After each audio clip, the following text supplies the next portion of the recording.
Hey there, everybody. Someone, Nerm just asked when it's going to start, so I figured we'd just start right now.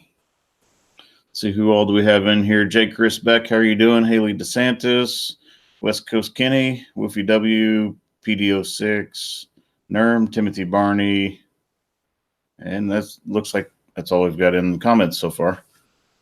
Hope everybody's doing well. PDO6 says hi, Jimmy the Top Crane. How are you doing, PDO6? Don't have anything really planned to talk about tonight other than Wayne Tharp. How are you doing? I got a video coming up that I want to bounce off all of you guys before I upload it. Jimmy's Tractor, how are you? And I'm sorry I missed you guys when I was down there in Florida. It was crazy on vacation. We had so much stuff planned and just running all over the place. So it was 4 days of chaos in Florida. Let's see. We got several coming in. Terry Tenner, Barry Hansen. How are you doing, Barry? Anthony Ray. Anyway, I got a video that I recorded some footage on the other day, and I want to bounce it off you guys before I upload it, before I edit it and upload it. Nerm, the last site you were showing was an industrial site. It was an industrial site. Cecil McKinley. How are you doing, Cecil? But anyway, that video or the footage that I got, my 85-year-old grandmother took her car to a place to get a quote on getting front brakes put on. And when I found out how much the quote was, I was a little astounded by it. So I called the place and I'd let them know that I was recording it, but I recorded the conversation I had with the place that had given her the quote. And then I recorded me doing the brake job. So the quote she got for putting front brakes and rotors on the front of a 2008 Toyota Corolla was $464. And then they were going to apply a $50 coupon that they had or whatever. So it was going to make it $414 for front brakes and rotors on a 2008 Toyota Corolla. I'm thinking, and this is just my opinion, I'm thinking they were trying to take advantage of an 85-year-old elderly woman. So that's why I did what I did. So if I do upload that video, let's see. Let me get back up to some comments here real quick before we go any further with it. Lakeside Ranch, how are you doing? Terry Tenner, Campground Vacation. Wayne Tharp says, blast him, Jimmy. PDO6 says, hi, my dad's a huge fan. Well, thanks for that. Woofy W, how are you doing, Woofy W? But anyway, in my conversation with them on the phone that I recorded, they said the rotors were too thin to be turned. So in my video, I measured the thickness of the rotors, and they were actually only 0.3 of a millimeter thinner than a brand new rotor. So yeah, there's that. They also said there was hot spots on the rotors, and the rotors didn't have any hot spots on them. I didn't even turn the rotors. I didn't replace the rotors, didn't even turn the rotors.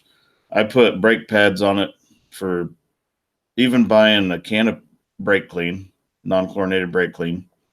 It was $64.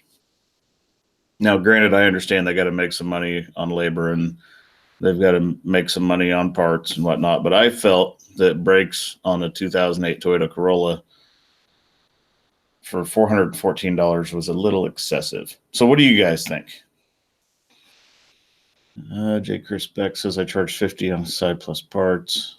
Woofy W doing okay, can't stay long. Fire Rescue 50. I'm not sure what that is, Terry Tenner. TF says, nice to see you again. Hi from St. Louis, but hello from an hour north of Kansas City. But, I mean, should I blow them up? I mean, their company name's in the video. Should I blow them up on the old YouTube channel? And you guys will get to see a side of me that I haven't shown on my channel. I was pretty irritated. I still maintained some professionalism, but I was calling them out right and left on everything that they had said. And then also, to ice the cake, when she took her car in there, they supposedly did an inspection on her car. So they went through and they checked off that they checked the engine oil, the coolant, the air filter, all this other stuff. When I opened the hood, you could obviously tell that nothing under the hood had been touched. And they also wrote down that all 4 tires were at 30 PSI in and out, like when it came in the door and then went out the door, and none of the tires were at 30 PSI. So they obviously didn't do any of that check, and they were going to charge her for it. So I kind of felt that was not right as well. So, and I called some other local shops, and the other local shops that I had talked to, they said right around $300, and that was rotors, pads, all of that good stuff. So, Timothy Barney said maybe 1.5 hours labor max, most likely. Still sounds high even with parts. Whole thing should be about 100. I did it even setting up my dial indicator to measure the rotor run out, which no shop would ever do. And to take the time to measure the thickness of the rotors and whatnot, it took me 40 minutes, and that was even recording. So 40 minutes total. That was me recording video, measuring rotor thickness, and setting up a magnetic base dial indicator to check the rotor run out. And the rotor run out was less than 0.5 thousandth of an inch. So rotors were perfectly fine.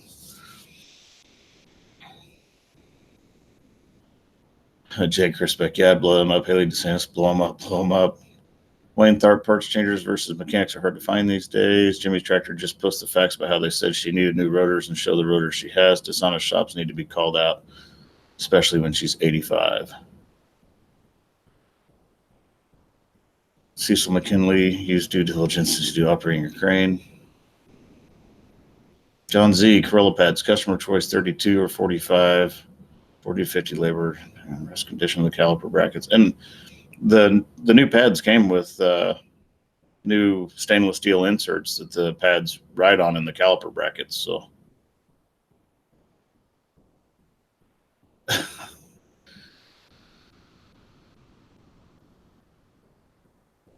Haley DeSantis, I am on Facebook personally, but I don't have a Facebook page for To the Top Crane. I've had some people ask me to do that, and I've got an Instagram account, Twitter account, Reddit, and then YouTube. And between all of those, I'm kind of social media tapped as far as time and babysitting all of those.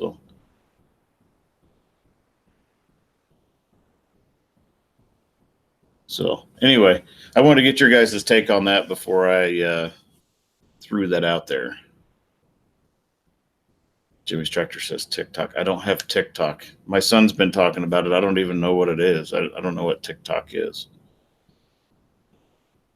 I'm 42. I have trouble keeping up with all this stuff they keep throwing out there. Woofy W. Hell hath no fury like a ticked off To the Top Crane. I was mad. I mean, I was genuinely livid, but I was still maintaining composure because the last thing I wanted to do was go off the deep end and take away the professionalism that I try to exude. So, Richard Coggins, how are you doing? And then also, let's see, Haley DeSantis actually, Billy Laptop. Thank you for that, Billy. So do the bars in St. Joe still close on one side and only sell beer on the other side on Sundays? As far as I know, I'm not sure though. So anyway, Haley DeSantis sent me an email and asked me if I could post some footage other than just crane stuff. So I think I'll go ahead and edit that video of me or the footage of me operating that backhoe when I was being kind of mean to it and just throwing dirt out of a hole. I mean, we weren't really cutting anything to grade and weren't trying to be overly precise. We were just trying to be fast. So I'll go ahead and edit that footage and upload it. And then I've got some footage of inside a skid loader when I was building a pad. So I was building a pad for a shipping container at a facility. Started off with some sloped ground. I had to build it up, throw some rock in it, grade it off flat. I graded it out. I didn't use a laser or anything. And when they went back and checked it, I was within a 1/4 inch from one end to the other in about a 60-foot run. And that was just all doing it by eye. But I've got some footage of that too, so I'll probably get that edited and uploaded. TF says Bob would like it. Rusty Hot Dogs, sup guys? How are you doing? Oh, here you go. TF said Better Business Bureau would like to hear about it. Okay, well, I'll do that one next. I'll blow that company up. Hopefully I don't lose a bunch of subscribers over it, because I was kind of ranting a little bit. But I feel like it's something that needs to get out there. I mean, this shop is a national chain. So far as I know, there are other shops across the country probably don't have a whole lot of problems, but the one here, our local shop, evidently, they like to try to take advantage of people.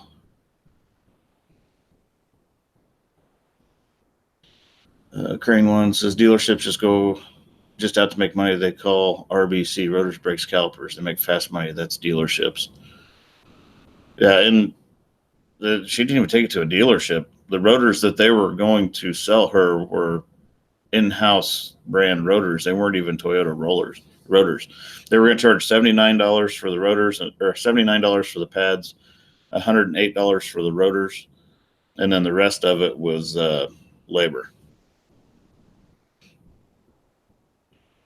So West Coast Kenny says, take advantage of an elderly woman. That's not good business. And I agree. And I even told the guys to stay tuned to YouTube, because this is going to be on there.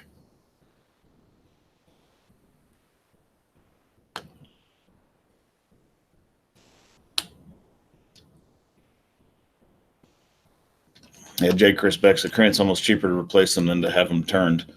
They didn't even need to be turned. I know some people say, hey, if you're putting new brake pads on, you got to turn the rotors to have a new surface for the new pads to ride on, yada, yada, yada. But the brake pads had no heat cracks, or the brake rotors had no heat cracks in them. They weren't warped. They were within a 1/2 thousandth of being straight. They were only 0.3 of a millimeter less thin than a brand new one. I didn't see any reason to turn them. The reason being is if you take the rotor off and throw it in a brake lathe, or somebody throws it in a brake lathe and they get it 10 thousandths out of center, then they'll turn a 10 thousandths warp into that rotor. And then you end up with a warped rotor when you originally had a straight one. So TF said that's not true. And I've never turned rotors unless they were damaged. John Warren, how are you doing, John? Woofy W, let your local TV station consumer department know so they can check things out undercover. Andy B, how are you doing, Andy B? And TF, take the glaze off and go for it. And they weren't even glazed. They were just gray. The car's it's a 2008. It's only got 49 or 47,000 miles on it. So I just pushed the pistons back in the calipers, measured everything, threw the pads in it. Away we went. So anyway, that will probably be my next video. We will see what kind of reaction we get from that company. I don't know. I don't know how it'll go. As long as it's facts, I don't think they have any recourse. As long as it's facts. Now, if I was coming on here and saying a bunch of untruths, then they could have some recourse. But since I'd be coming on here with facts, I don't think there's anything they can say. So, what else am I going to talk about? Vacation. Just got back last weekend. We road tripped to Florida and spent some time at Universal Studios, spent some time at Kennedy Space Center. Highly recommend going to Kennedy Space Center if you're down there in the Florida area. Kennedy was really neat. Universal was neat, but man, it's a lot of walking. We did both parks in one day, and I bet we walked 15 miles. So, oh, John Warren says, "What happened, buddy?" Oh, a local shop tried to. Well, it's actually a nationwide chain that has a local shop. Tried to take advantage of my grandma on a brake job. So, there'll be a video. You'll get to see it, John.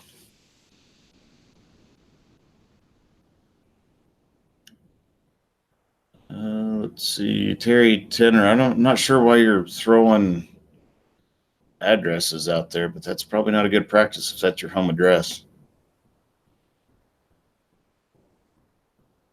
Jay Chris Beck said I'm entitled to say what I feel is right based on my observations. Haley DeSantis, have you videotaped uploading the transformer? Andy B, I'm speechless. I'm not sure what you're asking there, Haley, as far as have I videotaped uploading the transformer? TF called their corporate office. I'm going to do one better. I'm going to make the video, and then I'm going to find out the email of whoever's running the corporate office, and I'm going to email them a link to the video. Instead of call them, I'm just going to let them know what's floating around out there on the World Wide Web, see what their response is. So, yeah, Florida was a good time. A lot of driving. 3,500 miles, I think, in 8 days. And on the way back, I was hoping to see Jimmy's tractor while we were down there in Florida, and I didn't get a chance to do that. And I was hoping to run into Logger Wade on the way over there, and then I was hoping to meet up with Ron Pratt on the way back.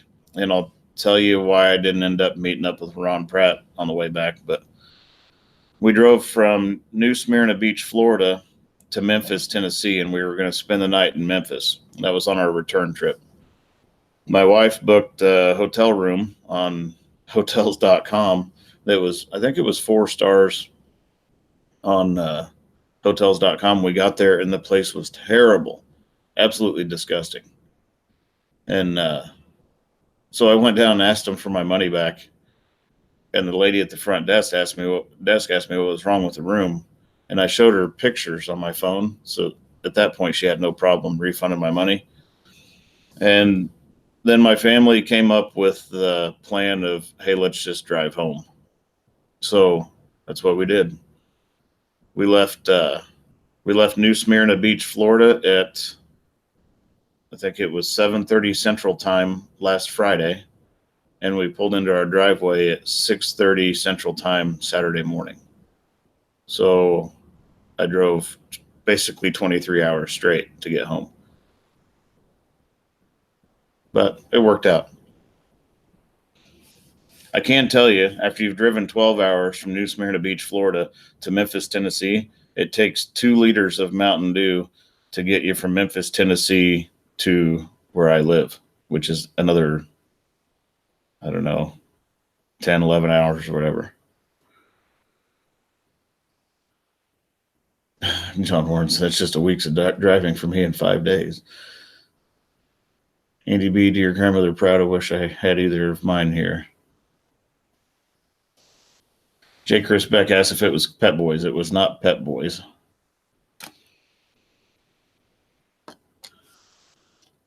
It's a facility named after a tire brand, and it's not Goodyear.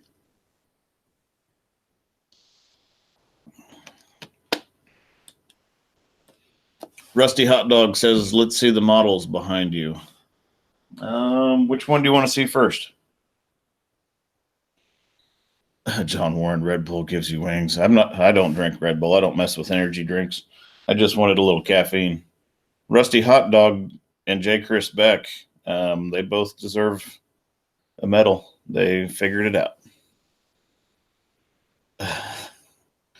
Okay, so Rusty Hot Dog says either one. And you can't make fun of me right now because I'm wearing my plaid flannel pajama pants because it's cold in my basement, and they do not match my shirt.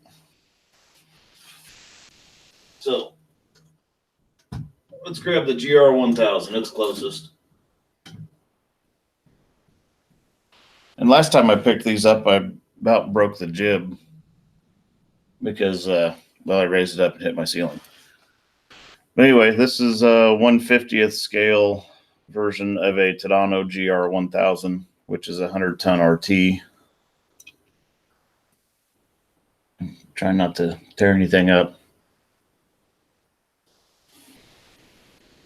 With all the main out, and then jib offset to 40 degrees.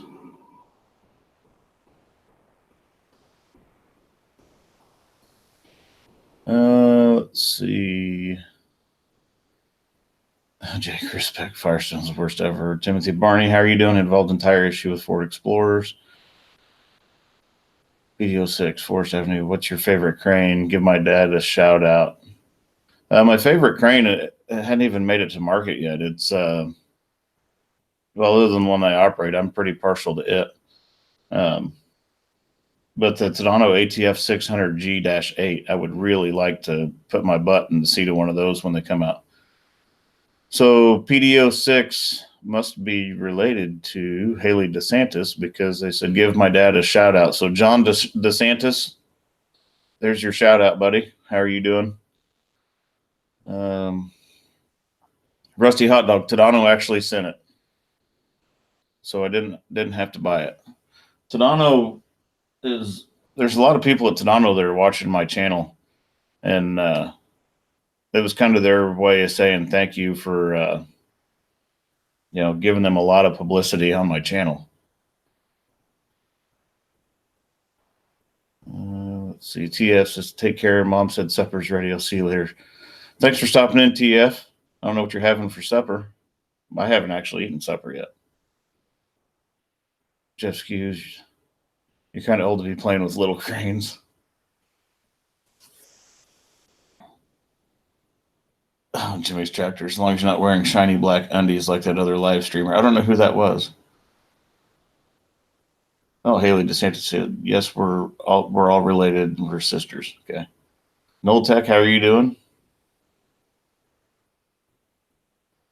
All right, so now I'll grab this other one.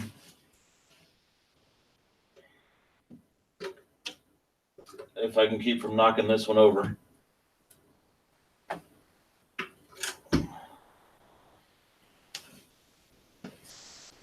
Okay, this other one is a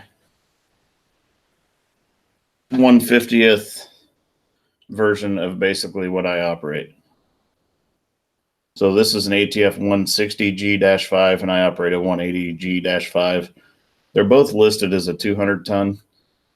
The 180G, they didn't make it for a long time because they kind of had overlapping models and they weren't selling a lot of them. So they kind of phased it out pretty short order. But they make this one in an ATF 200. So that's why they phased out the ATF 180G. But this is a 1/50th scale version of basically the crane I operate. It has almost exactly the same specs as the one that I make my videos in.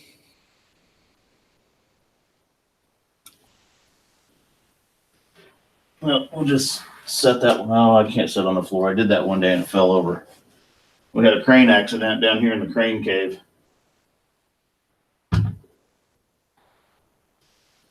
Some of you, if you've been around for a while, you would probably remember that.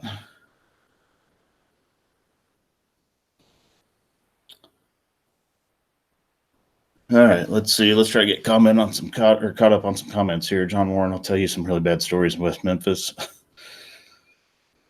Yeah, I don't know. I didn't seem to be a big fan of Memphis, but it was nighttime as well. So, David Rigoni asks, "What's the difference with the new crane coming out versus yours?" That Tadano ATF 600G-8 is a 660-ton. It has you'll have to look it up online. It has a kind of a revolutionary design. It has a triple boom. Instead of having a Y attachment on the back for heavy lift, it has a triple boom system on it. And the other big difference is the price. That thing's going to be crazy expensive, I'm sure. Rusty Hot Dog, honestly, I love Tadano crane. The RTs are fun to work on. Most of the RT cranes are Tadanos. Tadano, they make an awesome RT. And their ATs are great machines. Timothy Barney says, I only have 3 crane models, all Lego. John Warren, I remember the crane accident. What was your last comment, Andy B? I missed it.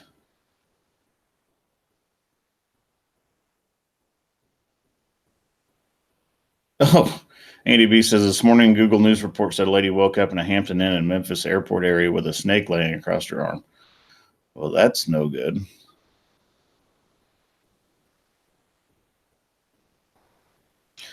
But yeah, the crane accident that I had, someone else wanted to see that ATF 160. And when I got done with it, I just set it on the floor back here behind me. And evidently the outrigger sunk into the carpet and it tipped over. So we had a crane accident down here in the basement.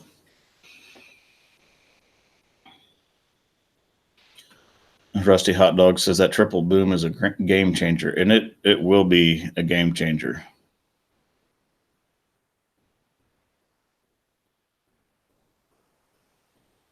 John Warner, it's even worse. I won't walk from my truck to the truck stop without packing heat.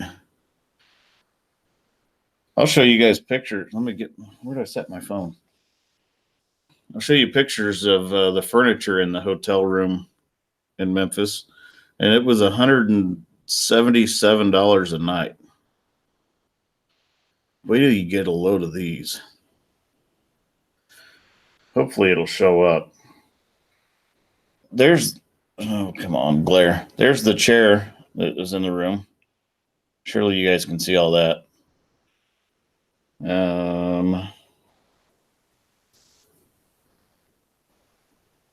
There's the carpet.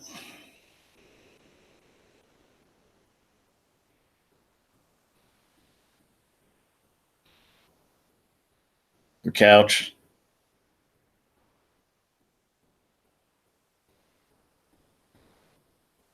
And then the icing on the cake. This was the shower wall. And it looks like it's got urine on it. So there's that. So needless to say, when I took those to the front desk, it didn't take long to get my $177 back.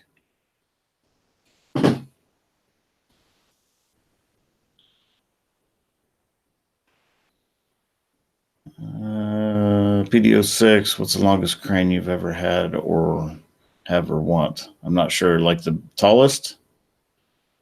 Because really the crane I'm in right now, it has a total tip height of 330 feet. That's pretty tall. But that's my tallest pick to date is, or the most tip height or most boom I've ran to date in my career is 330 feet.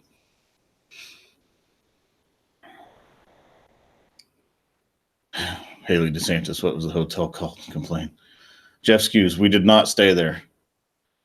No, that was on our return trip from Florida. And when we got there and saw the room, we made the decision to get our money back and then just drive straight home. So that put me driving 23 hours, but it was well worth not sleeping in that hotel room. J. Chris Beck, 177 night gets me a beautiful log cabin in State Park. Rusty Hot Dog asks, how many cranes does the company have? We've got the 200-ton Tadano, 100-ton Tadano. So that's our 2 big cranes. And then we've got 2 Manitex 50 128 boom trucks. We've got an older 17-ton, well, actually, it's a D-rated 28-ton stand-up Terex boom truck. And then we have 3 Brodersons.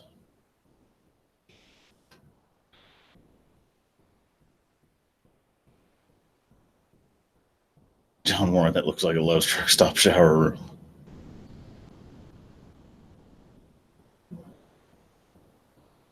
Oh, BDO6 says, I mean, toy crane. I've kind of been eyeballing the Tadano ATF 400 for another die-cast crane to add to the collection, but I don't know. It's pretty expensive, but I've been kind of eyeballing it. I'd like to have one. And then when that ATF 600G comes out, I'm sure they'll make a die-cast version of it, and I will have one of those regardless of what it costs.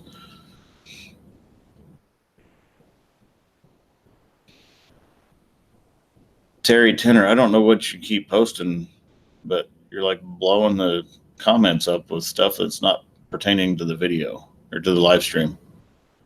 Doug Ward, derated means it's actually on a smaller carrier, so its capacity has been derated. Load charts and everything reflect it. So it was built that way, I guess, at the factory or whatever. It's an older crane, but Andy B, what's sad is they might have the best, that might have been the best room they had. If it was, man, if that was the best room they had, they need to close up. Noltec, stay in Boston tonight, 200 to 600 a night, go 20 miles to get 125. Rusty Hot Dog says the biggest crane they run out of their yard's a 900-ton Liebherr. That's a big rig. We put one of those together a few years ago on a rotor replacement on a wind farm in our area. And a 900-ton Liebherr is a big crane. Jake Respect Boston. No, I'll pass on that. Mike Wells, what's up, Mike Wells? I saw you just called me, and well, I was kind of in the middle of this, so I didn't answer my phone. I'm not sure what you were needing, but I'll call you when I get done. And for those that have watched my last video, the mic that's in that video is not the same mic that I work with. So that mic that was in that video works for the company that owns that Manitowoc crawler that was in that video. That lattice boom crawler. That was a 100-ton capacity. It was a Manitowoc 10,000, so it's a 100-ton capacity crawler.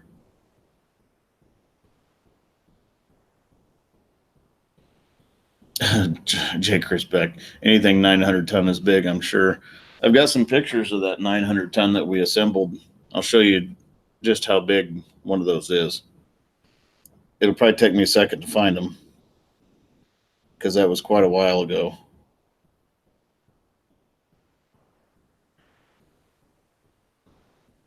But it was a big machine. Mm-hmm.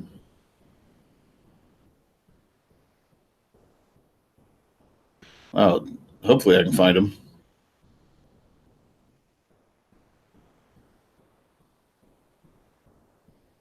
I just got a new phone not all that long ago, and when I got a new phone, it shuffled all of my pictures up. So it didn't keep them in chronological order, which is kind of frustrating, but let's see what we can find.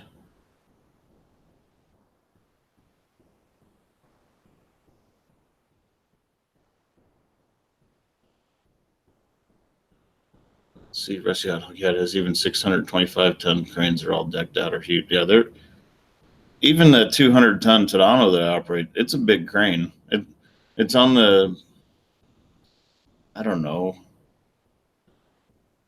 It's kind of in the middle or towards the bottom of the medium-sized hydros. But when you're next to it or driving next to it or, have it set up on a job, it's still a big crane. So when you start getting into 900-ton machines, those are massive. And for some reason, I can't find the pictures. Well, I know why I can't. It's because everything's been shuffled up in my phone from when I changed phones. But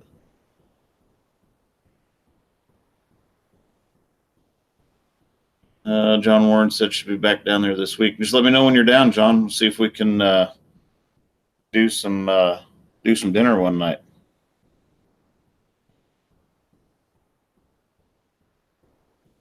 Bloomerd, how are you doing, Bloomerd? Barry Hansen says the one on the t-shirt he sent is huge. Yeah, that's that one up there. I kind of need to move my camera, I guess, a little bit. Andy B, when do I think that next video will post? The one where I'm blowing up the company that tried to take advantage of my grandma? I will probably have that out, I'm guessing, by Wednesday.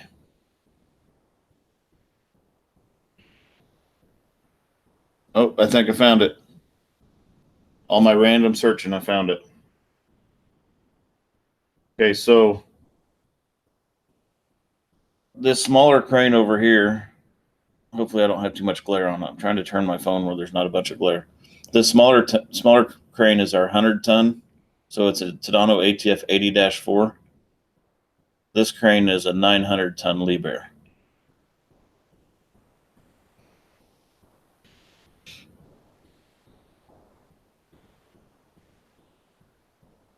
So that's a big machine.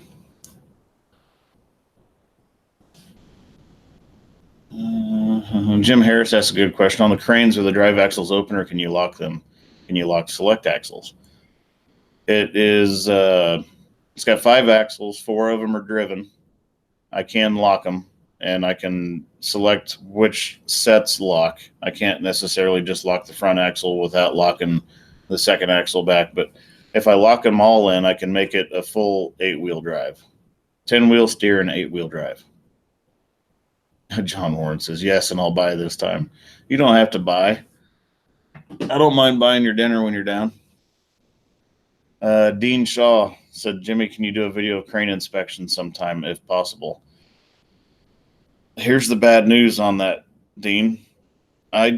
We just got done having an outside company come in and do the crane inspection on our 200-ton, the one that I operate on my channel.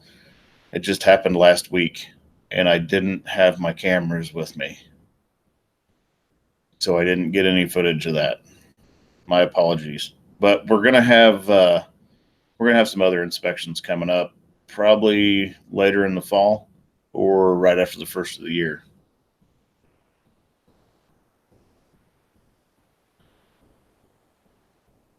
Bloomer asked, Jimmy, latest video, how long did you end up on that job site? Seems like they were taking forever to place whatever that was. What was it?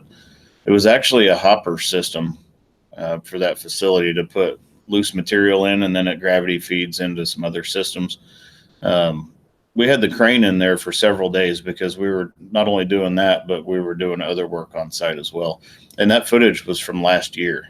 So that was footage that I'd forgotten that I even had. I was kind of going through all of my videos, all the stuff that I've got stored, and I came across that, and I was like, wow, I need to edit that and upload it. So I remember now why I kind of put off editing it is because I knew it was going to be pretty in-depth editing. And so I wanted to wait until my editing skills were a little bit better before I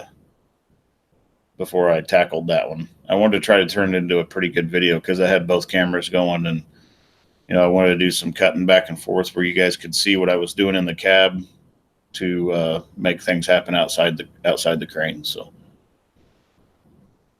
Tyson Dykes, how are you doing, Tyson Dykes? A fellow operator on the West Coast.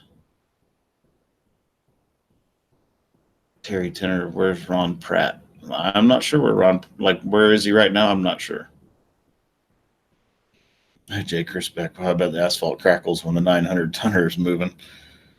Yeah, it's a big rig. Tyson Dykes, if we're putting together an LTL 2600, aka Big Blue, just like the one that is notorious in the videos.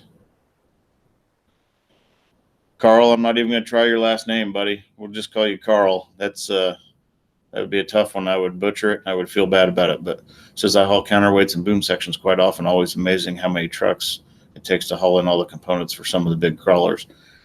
It is mind-blowing to see how much it takes to move one of those big crawlers around.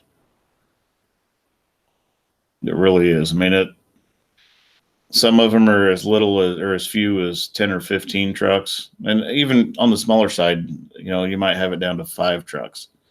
When you get into those big crawlers, it might be 40 or 50 trucks to move one of those around. David Dragoni, thanks for that. He said very nice editing on the last video. And I'm still I learn every time I edit a video, I learn something new about my editing software and something different to try. And I'm trying to step up my editing game because I'm not putting out as much footage as I was. Oh, so he broke it down. Schorf Heidelberg. Oh, he retracted it, but I'm trying to put out better quality footage than what I was doing, in the past, especially like after I first started my channel. Some of those videos, I don't even looking back on them, like that wasn't very good. I put a lot of music in that was unnecessary. Shane Davis, the crawler crane at site I'm at is Liebherr 15,000, has over 500 feet of boom. Took over 200 trucks to get the parts to the site. That is insane.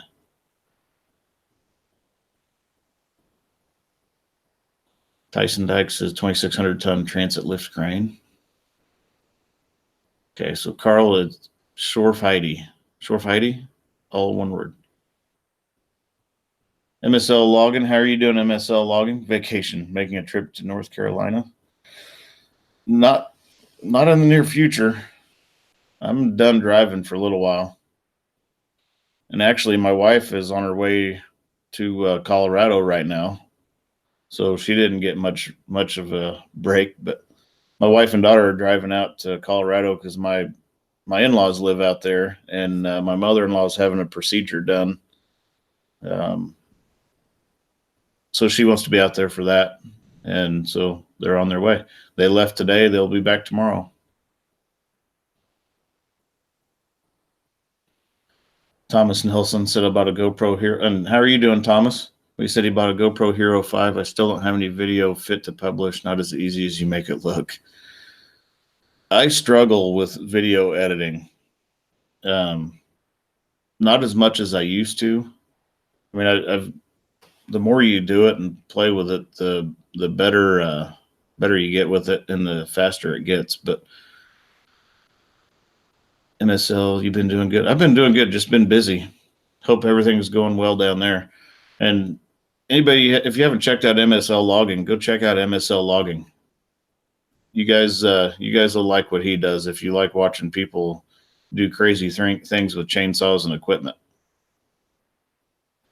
But I strongly suggest anybody that's editing videos, anybody that's a creator on here or on YouTube, or if you're just creating videos for whatever platform or for yourself, I've got this little tool, and I don't know if I can get it up here in front of the camera. Oh, yep, it'll reach. I highly suggest one of these things.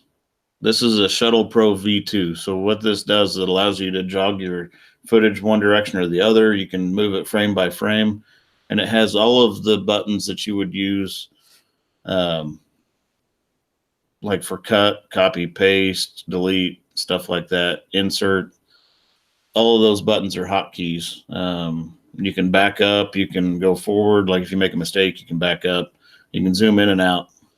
So if you don't have one of these and you're creating videos, pick one up. It's a lifesaver, unless you have your keyboard shortcuts memorized, which I don't. So, Carl, I'm using Adobe Premiere Elements 2018. Matt Lee, I saw in your last video that there was a lattice boom crane that you were working with. Is there any advantage to lattice boom cranes over your crane? So crawler cranes excel on moving around a job site that is relatively level and needs to be placed in different places and whatnot. Once you get them assembled on a job site, if they're going to be there for quite a while, they excel in mobility, where like the all-terrain cranes, you have to move your mats, and sometimes you have to knock your counterweights off. And so it's kind of time consuming moving an AT if it's going to be on a site for a long time. Also with a lattice boom crane, they tend to have crane like capacity for capacity. Excuse me. They tend to have a little bit better capacity out further because their boom's a lot lighter. So there's the advantages of a lattice boom. over a hydro. Now, the advantages of a hydro over a lattice boom is they set up relatively quickly on the job site. Doesn't typically take as many trucks, and you have the ability to change your boom lengths to accommodate for whatever job you're doing. MSL says, well, going to grab some grub. Hey, thanks for stopping in, MSL. Hope you have a good evening and a safe week. Woofy W, could you please put a link to that unit in the video description after the stream is over? I can do that. Try to remind me at the end of the stream if you're still on here. I don't know how to jump around on the whole YouTube and Google and stuff while I'm doing a live stream to get the link in the comments. I don't know how to do that without stopping the live stream. So hopefully that shows you guys how technologically declined I am. Mike Wells, The Martian is on. I love that movie.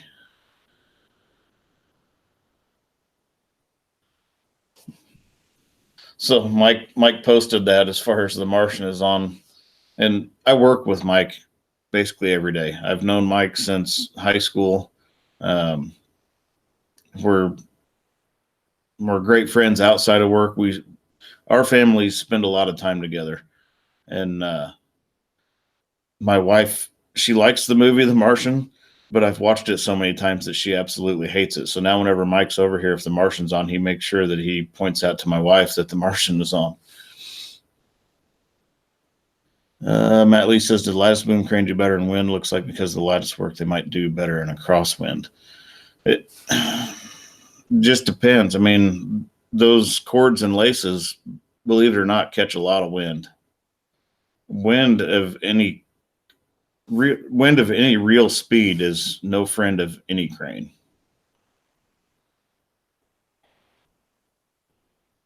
Brian Gardenier, don't lattice cranes have a longer boom? Yes and no. I mean, there's some hydros out there that have a bunch of jib. I think the max tip height on that ATF 600G-8 is over 500 feet. The 900 ton, it would have, I bet you could get 600 feet of boom on a 900 ton. Let's see, Rusty Hot Dog, how do you get into being a crane operator? The best way is to find either a company that is in crane rental or join your local union if you have one nearby and get into their apprenticeship.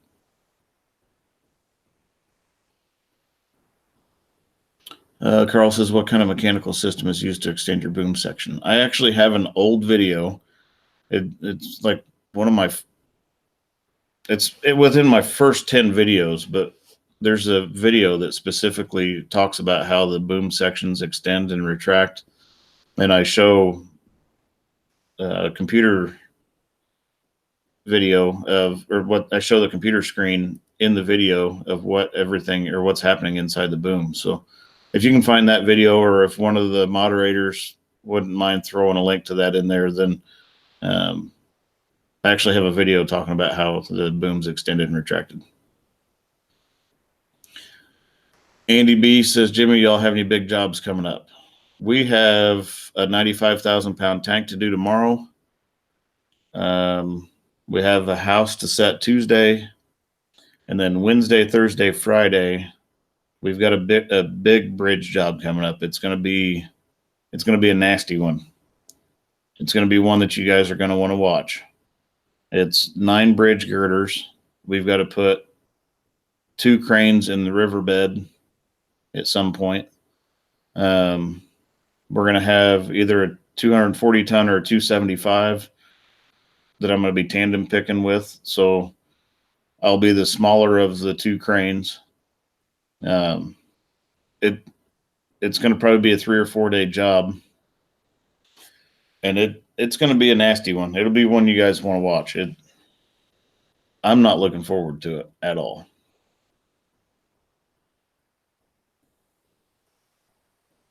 Von Heels asks, as an operator, would you rather be the one picking the piece or the one handling the man basket? In that last video, the reason why I was picking the piece is because that lattice boom crane couldn't handle the piece. It didn't have enough capacity.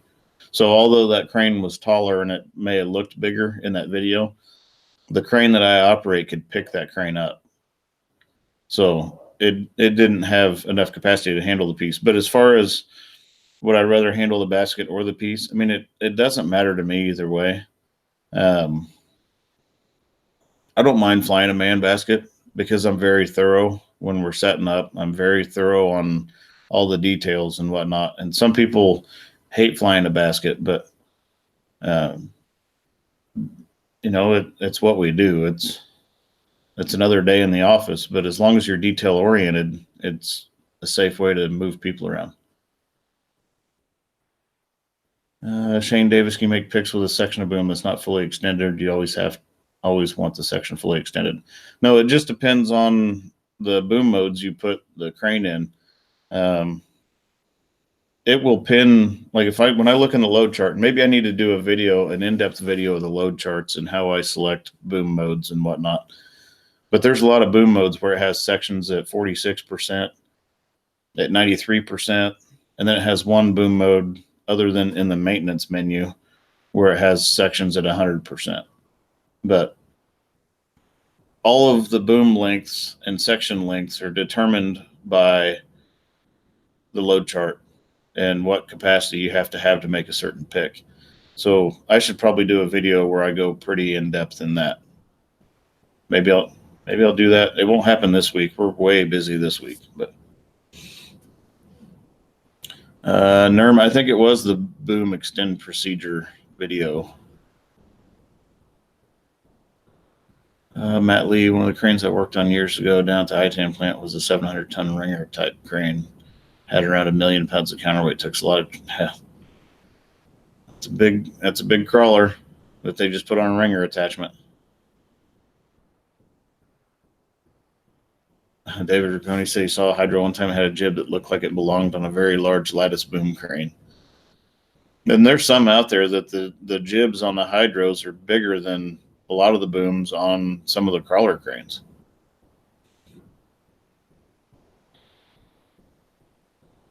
Von Heels is exactly right there. Says, in general, more extension of the smaller sections results in more deflection, but more capacity at a larger radius. And I even talked about that in a video that I recorded down here in the basement. Your boom sections are heavy, especially your larger sections.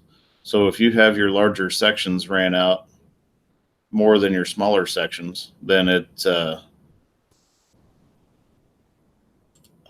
let's see. You can add it now, NERM.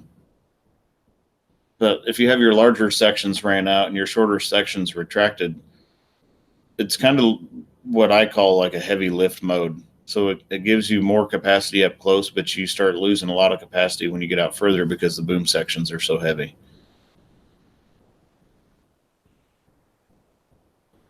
So NERM, you should be able to post a link now.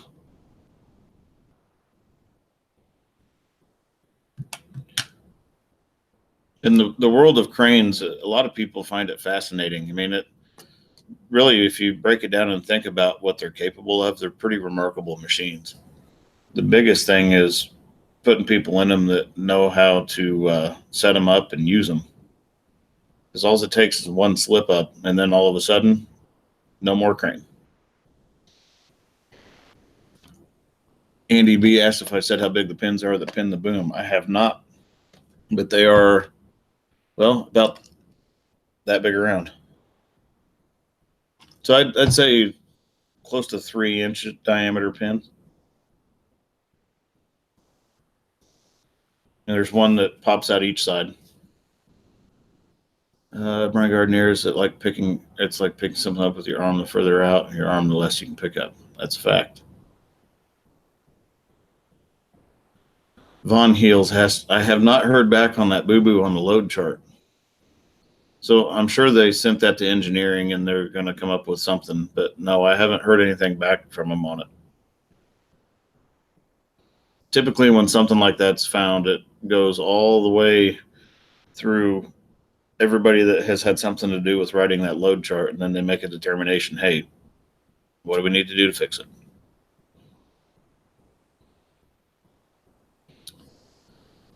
David Dragoni asks, on your crane math video, do you ever automatically subtract an extra amount just to be safe? I don't necessarily subtract an extra amount. What I'll do is I'll either move the crane closer so my radius is shorter, which gives me more capacity, or I'll use a different boom mode that has higher capacity.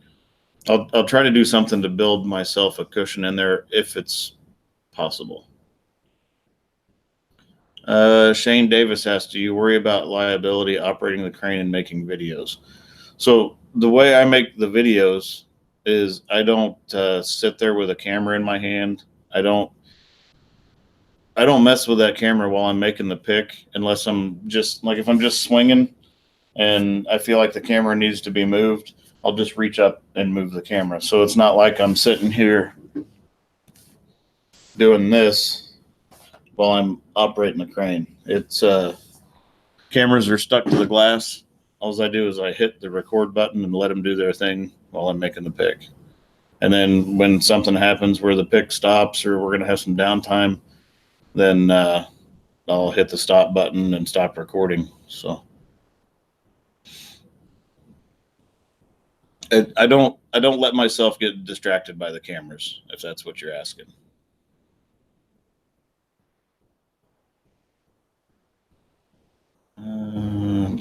Probably looking for whiteout. Von Heels, I know you said in previous videos you try to set the crane up so you're not picking close to capacity unless you have no choice. And there are times that we have no choice, that we're going to be at capacity. I mean, there's jobs that we do that are, as long as it's in the load chart, we'll pick it. But sometimes it stretches you out there all the way to capacity. Cut and Clean TV, how are you doing, Andy? And I have no new news on that lower unit pump and cylinder. I don't know if they just don't make that part available. I don't know what the skinny is, but I cannot find it. So my only other recourse is I'm going to have to get hooked up with someone like A-Bomb or This Old Tony, or maybe someone locally, and have them make it for me. Carl says, what are you using for cameras? I use a GoPro Hero 5 and a GoPro Hero 5 Session. And I'm really toying with the idea of upgrading to the GoPro Hero 7 just because of the image stabilization is fantastic. But I typically don't do a lot of walking around with my camera, so it may be like a diminishing return kind of deal. Von Heels, any more Jimmy the Mechanic videos coming up? Got one coming up working on my grandma's car. As far as working on cranes, I've done some repairs lately that I didn't get on video, but I think we've got some stuff to work on that I can get some footage on. I'm not sure what it is. I'll have to look at the board when we get to work, but we've got a whiteboard at work that we write down anything that needs to be done on the cranes. So I'll check the board and see what we got on there. So Cut and Clean says, may just get a new or used cylinder. Well, the problem with that is the cylinder and the pump and everything is all one unit. So it's not just a matter of buying just a hydraulic cylinder for that lower unit for the trim cylinder. It's all one unit. So it's probably going to be expensive. It's probably going to be, I think what I was finding online was like right around $600 for one of those.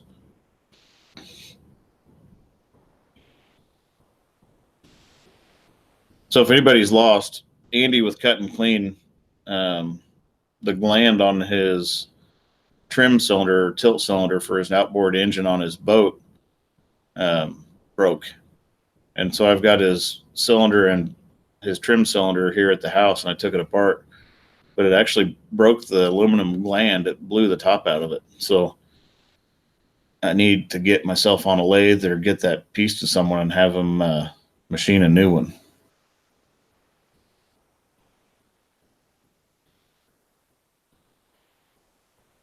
Rusty Hot Dog asks, do you all have shop mechanics or do you fix things yourself? Me and one other guy are our shop mechanics. So I'm also a mechanic, not just an operator. So we work on our own stuff, and if we're getting into something that's pretty crazy, then we'll have Tadano or somebody come in and assist. Carl says, if you're getting very much vibrational filming pics, you've got problems. That's a fact. John Warren, it is a, let's see, Andy, what is that engine? It's a 50 horse Mercury, I think, isn't it? It's about, what, 12 years old? Yep, there it is. Mercury 50 horse 2-stroke. And I think it's in your boat right around 12 years old.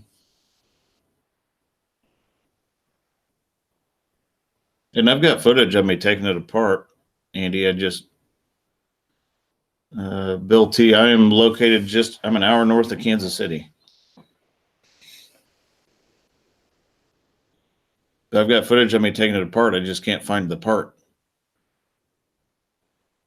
It's like Mercury doesn't want to sell parts for that lower unit trim cylinder pump combination. They just want to sell new ones.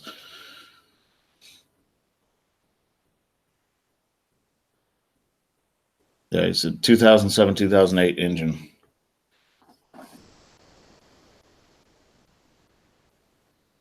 So I haven't given up on it. It's just taken me longer than what I figured to track that stuff down and get it back together.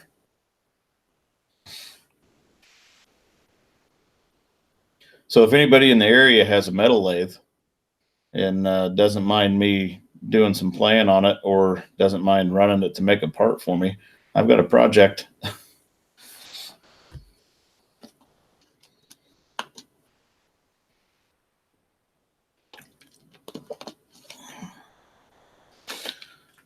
But definitely have a busy week next week, and I think even the week after we've got stuff starting to line up. So summer through fall is very busy.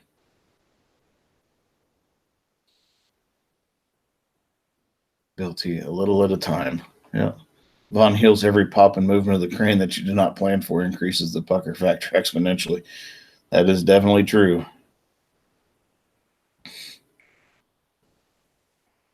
And Andy, you should be able to run your motor. You should be able to run your boat by pinning that motor in place.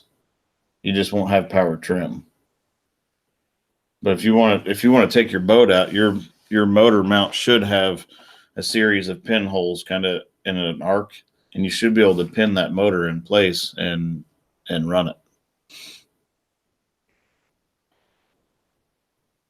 You just, like I said, you just won't have power trim when you do it. You'll have to manually grab a hold of your motor and pull it up and lock it in place for travel. And then before you back it in the water, you're going to have to set it to a certain trim angle with a pin and roll with it.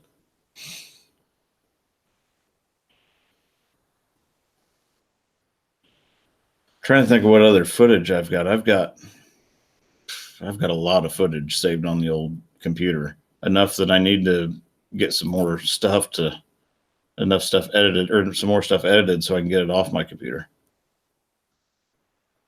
Von Heels, I have had Matt sink. I've never had one break. I've had them crack and pop and make noise, but I've never punched through one, but I've had them shove in the ground.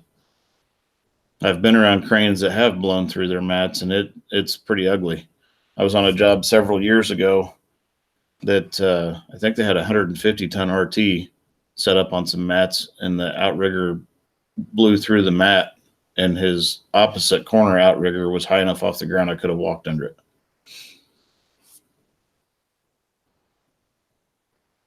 Bill T, not to get off the subject, but nice to see a productive stream instead of all the political nonsense. That is one thing that I don't do on my channel is politics. I don't do politics. I don't do religion. Everybody's got their own beliefs, and everybody they think that they're right, and it just turns into an argument regardless. So I don't discuss it. I choose not to discuss it on the channel. So, I mean, if people start talking politics, I typically shut them down pretty quick. It doesn't happen very often. There's no point in it.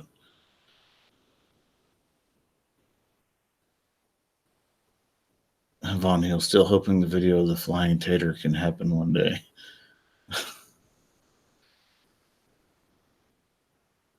I don't know that Ron's a long ways away. I don't know if I can get him to bring his rotator up here so I can pick it up. But if he'd bring it up here, I'll pick it up for him.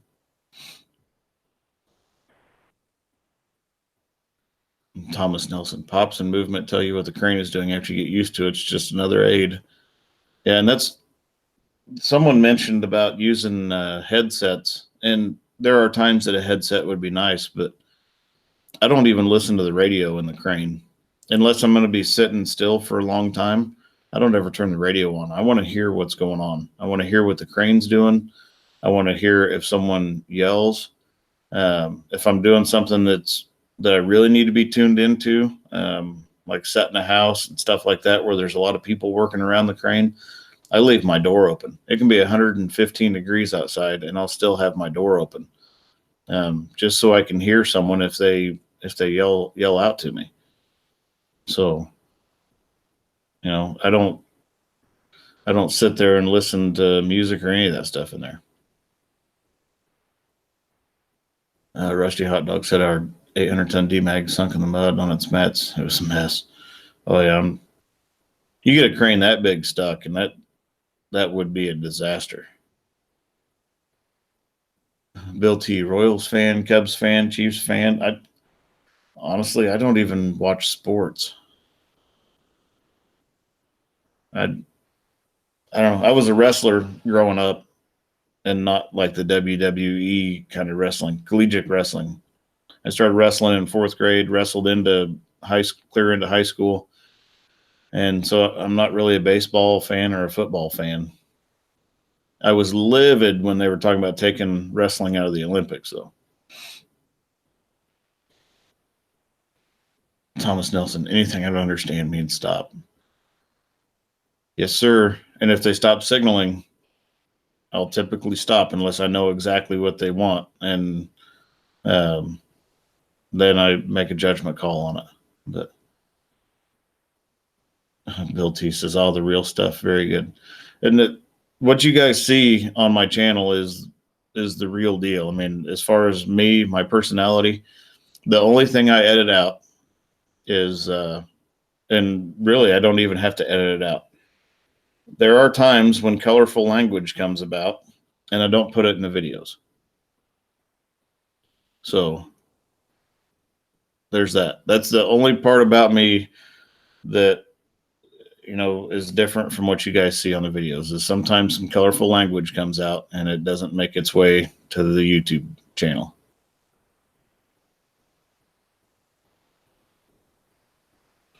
Von Heel says, being aware of your surroundings also applies to other equipment. I always want to be able to hear or see all the machines and people around me. And I'm one of those people that when I'm sitting in the crane, if there's 15 people working in the area, I make a mental note of where everybody's at and who's moving where. And if someone is missing, then I want to know where they went. So I'm very attentive when I'm sitting in that seat and keeping track of who's where, what's going on, what's in the way of my swing, all of that stuff. And Von Hill says, those beepers may seem annoying, but they save lives. And I've had people comment too that they didn't like the clicker for my winch indicator. I'm not turning it off. That clicker is there for a reason. It's an operational aid that I use.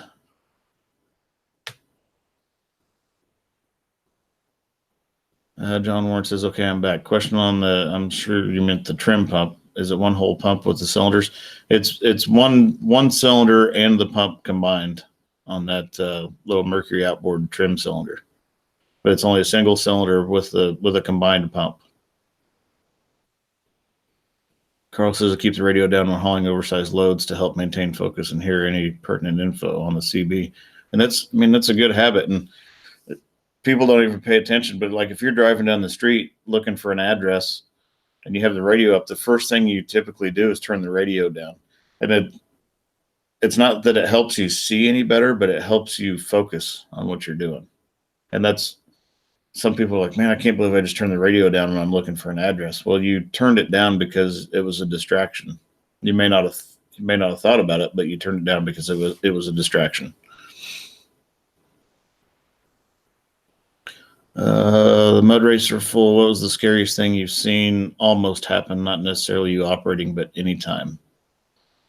In the world of cranes, that picker that punched through its mats was pretty scary. And it was a guy that I know that almost turned his crane over because his crane mat failed. I'm trying to think. I mean, there's a lot of near misses throughout a person's career that they can say was scary. I mean, it's not that any one thing's probably more scary than another. But yeah, it's the nature of this career and the career that I chose. There's going to be scary things happen. And there's, if you work in this field long enough, there's going to be stuff that happens. The key is to keep it to a minimum and try to avoid anything that would be catastrophic.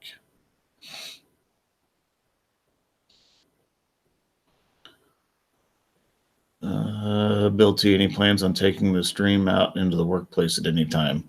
Like do a live stream at work? Because I actually have live streamed from inside the cab of the crane when I was sitting doing absolutely nothing, waiting for people to do whatever, and had some downtime. And I actually did a couple live streams from inside a crane. It doesn't happen very often. Typically when I'm on a job, that crane's moving.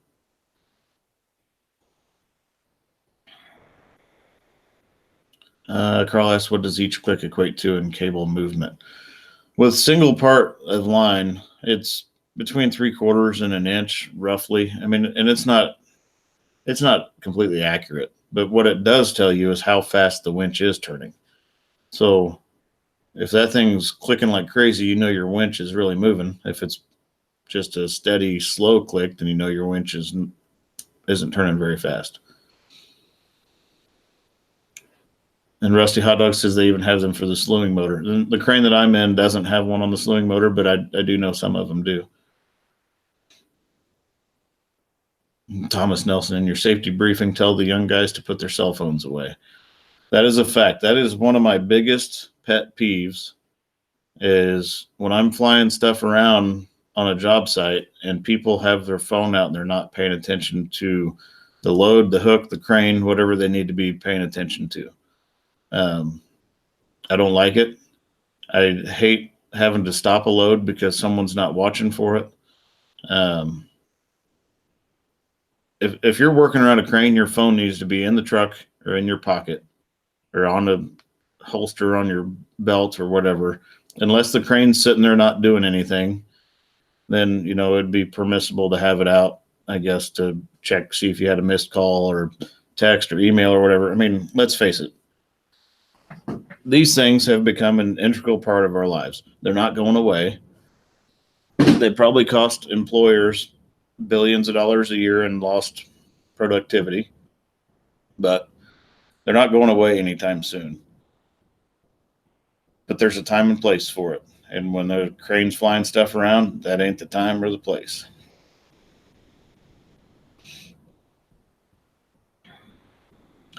Shane Davis says, what are the safety features of the boom lift cylinder? What if there's error or something and something failed on the cylinder?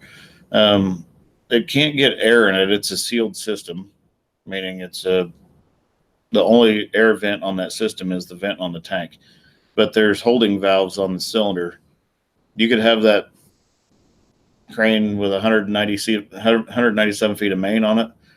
boomed up, and you could cut the hose in half, and that cylinder will not come down. So the holding valves are the safety features.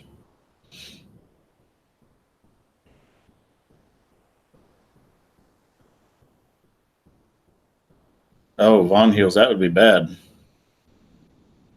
Says the worst thing I've seen happen was a crane mat snap in half because it was spread over a seam in the floor between a 4-inch and a 48-inch slab. The 4-inch broke and sunk, and the mat could not handle it. That would be scary. Anytime you take the stability away from a crane, that is a problem, and it's scary. I've had mine just sink in the ground. I haven't had one fail. Knock on wood, but I've had one sink in the ground, and even that's enough to get your attention pretty quickly.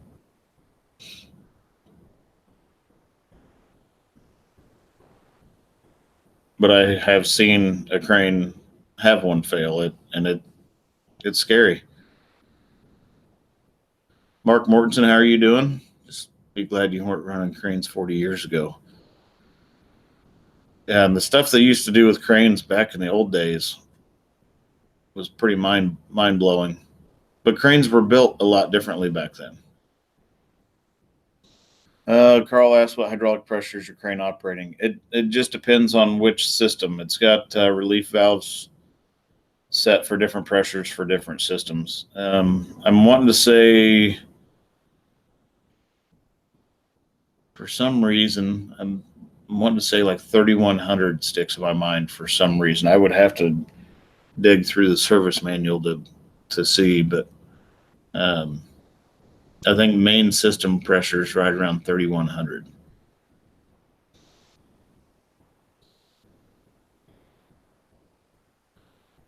Timothy Barney, you are absolutely correct. They require some back pressure to open. Man lifts are also equipped with them. So the crane has holding valves on the telescope cylinder, has holding valves on the boom cylinder, has holding valves on the jack cylinders, and holding valves on the hydraulic luffing cylinder on the jib.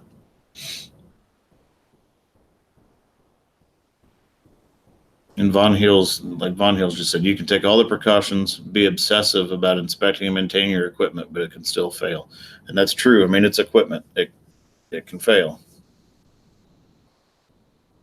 The biggest thing we can do as operators is be responsible enough to be obsessive about all those other things and hopefully mitigate any failures. But it can still happen.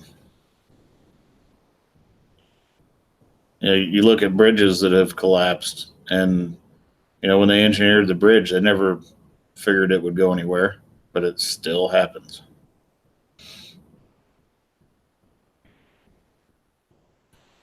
Shane Davis asked a good question. He said, is compensating for boom deflection when making a pick something that is taught or learned, or is it mentioned in lift charts? It's taught and learned. I preach it to anybody that's getting into the world of cranes. You have to compensate for your deflection, otherwise you're going to get somebody hurt or tear equipment up. At that point, you learn how to do it. So what you do is, as you're cabling up, and it's easier with a crane that's got a computer in it, and most newer cranes do have a computer, but you can also watch the piece, you can watch your rope, and some of it is an educated guess from experience. But as you're cabling up with your piece, your boom starts bending, and you'll get deflection in the chassis of the crane. It'll start leaning. And what that does is it moves the tip of the boom further away from you. And if you just cable straight up with it, the piece that you're picking up is going to shift away from you. So it may shift 6 inches. It may shift 16 feet. It just depends on what crane, what capacities, what load, all of that stuff. If you have a crane with a computer in it, and like what I was doing in that video, my latest video when the piece was 130 feet away from me, is I was watching my radius on the computer screen. And that's how I typically do it if the piece is a long ways away or if I can't see it. As long as they have you centered up directly over the piece to start with, you can watch your radius, and as you're cabling up, you'll see that number change. So like I was 130-foot radius, it would go to 131 and then 132. And at that point, what I have to do is stop cabling up and start booming up. So you got the boom deflected, and then you're just raising it back to get your tip back over the center of the load. So hopefully that was explained well enough that anybody can understand it. But Chris DeBow, how are you doing, Chris? And I mean, you can get a lot of boom deflection in a crane. That ATF 180, 8 to 10 feet of deflection isn't abnormal when you're stretched out there ways. And Von Heels makes another good point, says deflection can significantly affect not just your radius, but also your tip height.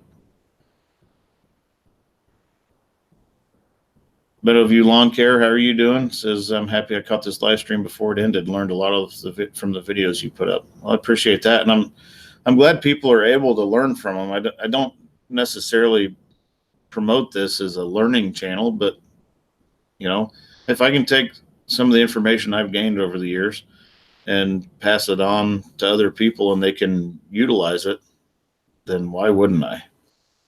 Just know that everybody has a different way of doing things. And a lot of times there's not necessarily a wrong way. It's just a different way. Mitzvah Golem, how are you doing? Says I used to boom back about 3/4 of load and then cable up. And I've seen people do it that way as well. And I mean, again, that's just another way of doing it. So. And Mitzvah Golem says lattice boom cranes have small deflection. That's true because their pennant lines are typically connected at the boom tip. So it tends to reduce a lot of that deflection. Carl has any experience with Pautane self-erecting tower cranes? Held one once. I haven't worked around one. I've seen them, but I haven't worked around one. Andy B, your last video, the guy talking on the radio, did he work for your company? Sounded like he knew what to expect out of your crane. He did not work for our company. It was customers. When I first was pulling the piece off the ground, the guy that you heard referenced, his name was Mike. He was the one signaling me on the ground. He was the guy operating the lattice boom crane. So he was a crane operator.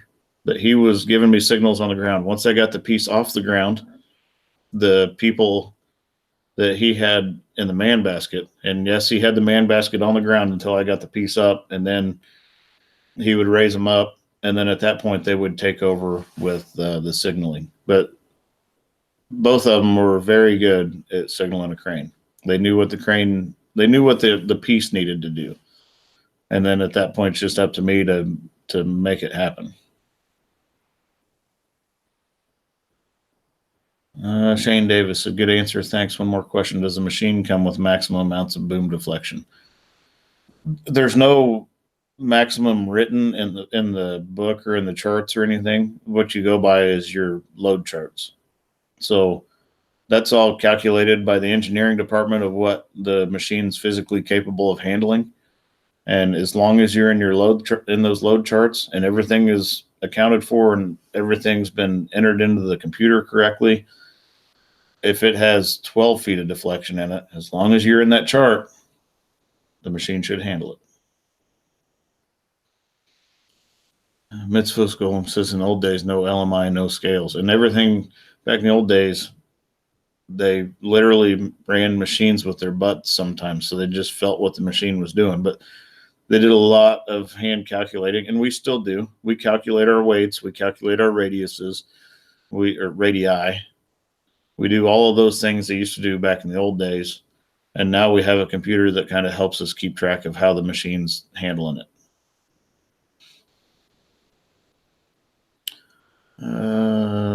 I think it's Lia Hall. Does it ever get cold enough there to worry about metal fatigue caused by cold?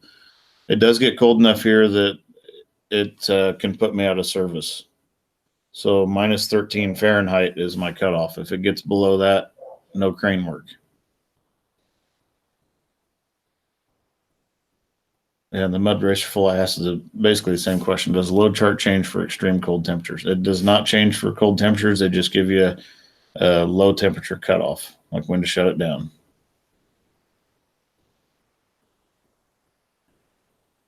Mitzvah school signal man is the key. And if you have a poor signal person, it is terrible.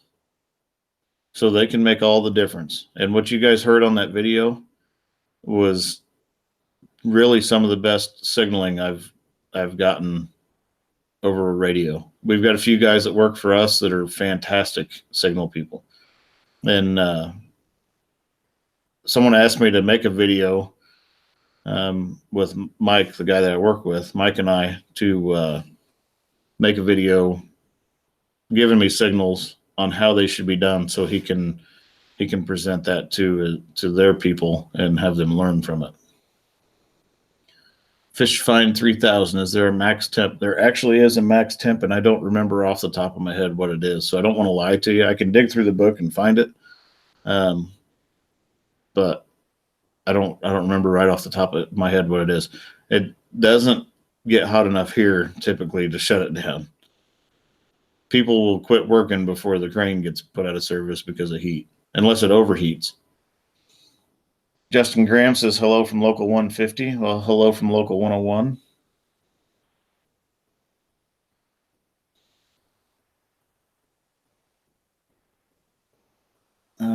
Joe Harry, that's a good question.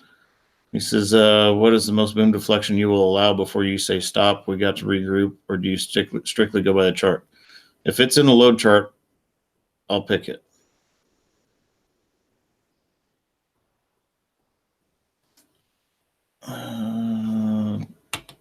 John Warren says, I sent you something you can share if you want on the live stream that he hauled this week. Let's see what we got on the old phone.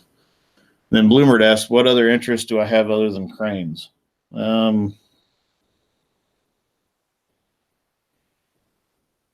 will get to that in just a second.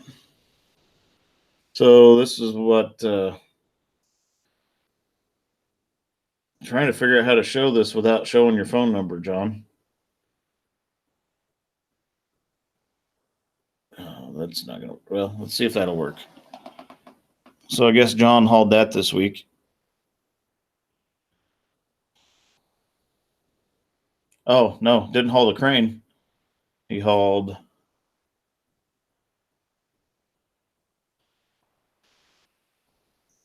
that.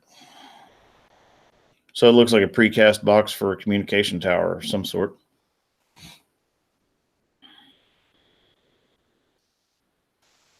Let's see. Okay, so Bloomert asked, what other interests do I have other than cranes? Fishing is one of my big ones. I do like being on the water doing some fishing, as long as it's not the ocean. And we did a little bit of inshore fishing down there in Florida, but I don't get on the ocean. There's things in there that can eat me, and I'll just stay off of it. But fishing, pretty much anything outdoors, camping. I'm kind of an audio nut as far as like car audio, home theater stuff, electronics. Something that I've gotten away from that I'd like to get back into that I haven't done for a while is RC car stuff. And I've got an old 8th scale nitro car that I don't know if you guys want to see some video of that. I would like to get it back up and going, but I'm gonna have to do some work to it. So if you guys want me to record some footage of me getting that old RC car going, I'll probably do that at some point. I like tinkering with stuff. Fish Find 3000. So drifting all-wheel drive BMWs isn't one of your hobbies. I have been known to drift an all-wheel drive BMW here and there. So let me try to get caught back up on comments here. I've seen an operator pick up and go home due to a contractor that insists on riding up on a piece being picked so he could place it. Yeah, no, I'm not letting people ride pieces. That doesn't happen. Meadowview says the rigging is always nice to see. That applies more to things I do. But it's always great to see different equipment working and what it's capable of doing.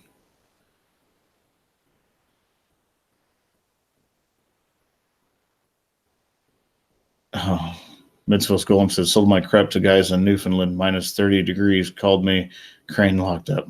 Minus 30 is pretty cold. Thomas Nelson said 0 and rising is my cutoff. I worry about blowing hoses. Fish find 3,000. Did I shoot that fancy Henry yet? I haven't had it out shooting yet. I need to. I've got a pretty fancy Henry rifle. It's a limited engraved 44 mag. Marcus 22, how are you doing? Oh, West Coast Kenny said, I was the one asking. My guys are terrible. The guy on the radio you had was top notch. So West Coast Kenny, I will try to get a video put together for you of some radio communication between Mike and I. And it might just be made up stuff, radio communication, not actually on a job, but something that you could teach some people with.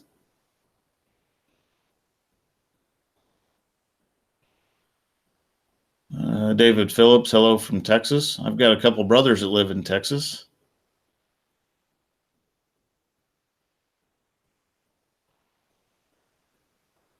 Shane Davis had come out to Lake Erie and fish for walleye. We can charter a boat, catch some big walleye. I would love to go do some walleye fishing. We've got some walleye in some lakes down here, but they're hard to catch.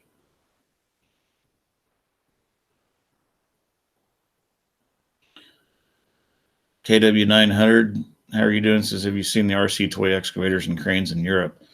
A lot of those, I've inquired about some of those, and a lot of those are very, very expensive, and some of them are one-off custom built. And Josh Wellner says, interview Mike if he's okay with it. Mike doesn't like cameras. I tried to get him to come down here and do a live stream with me one time, and he's not having it. So if Mike's still watching, you guys pick on Mike and tell him to get on it. I don't know what it is, why he's afraid of cameras, but he won't do it.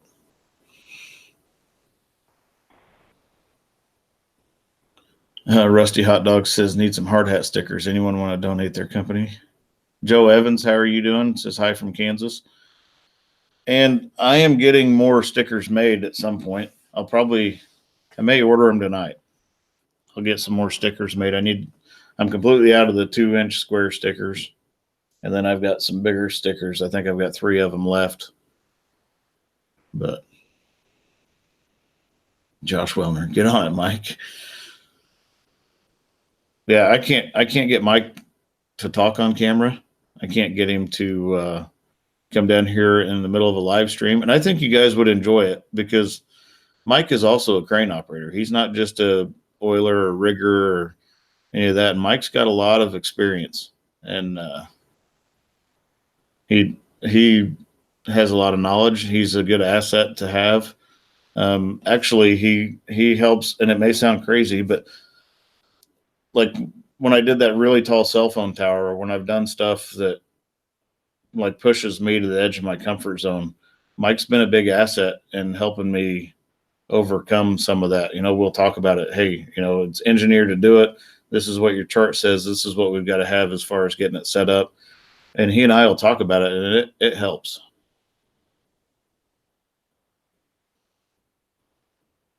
Andy B says, I'd like to see the Henry sometime. I actually brought it out on a live stream one time, I think.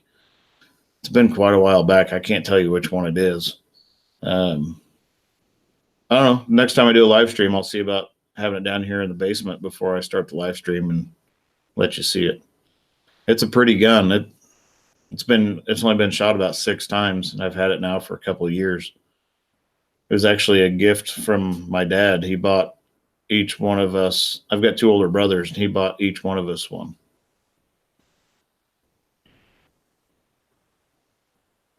Marcus 22, did you hear about the Dallas crane collapse? I absolutely did. And I know how that happened. They didn't have it in weather vane, I'm sure, and that's what twisted the tower off. Josh Wellner says that makes him the best radio man to have, I would guess. It does make a difference on your signals if the person that's giving the signals is also a crane operator, because they understand what the crane needs to do to achieve a certain movement or placement.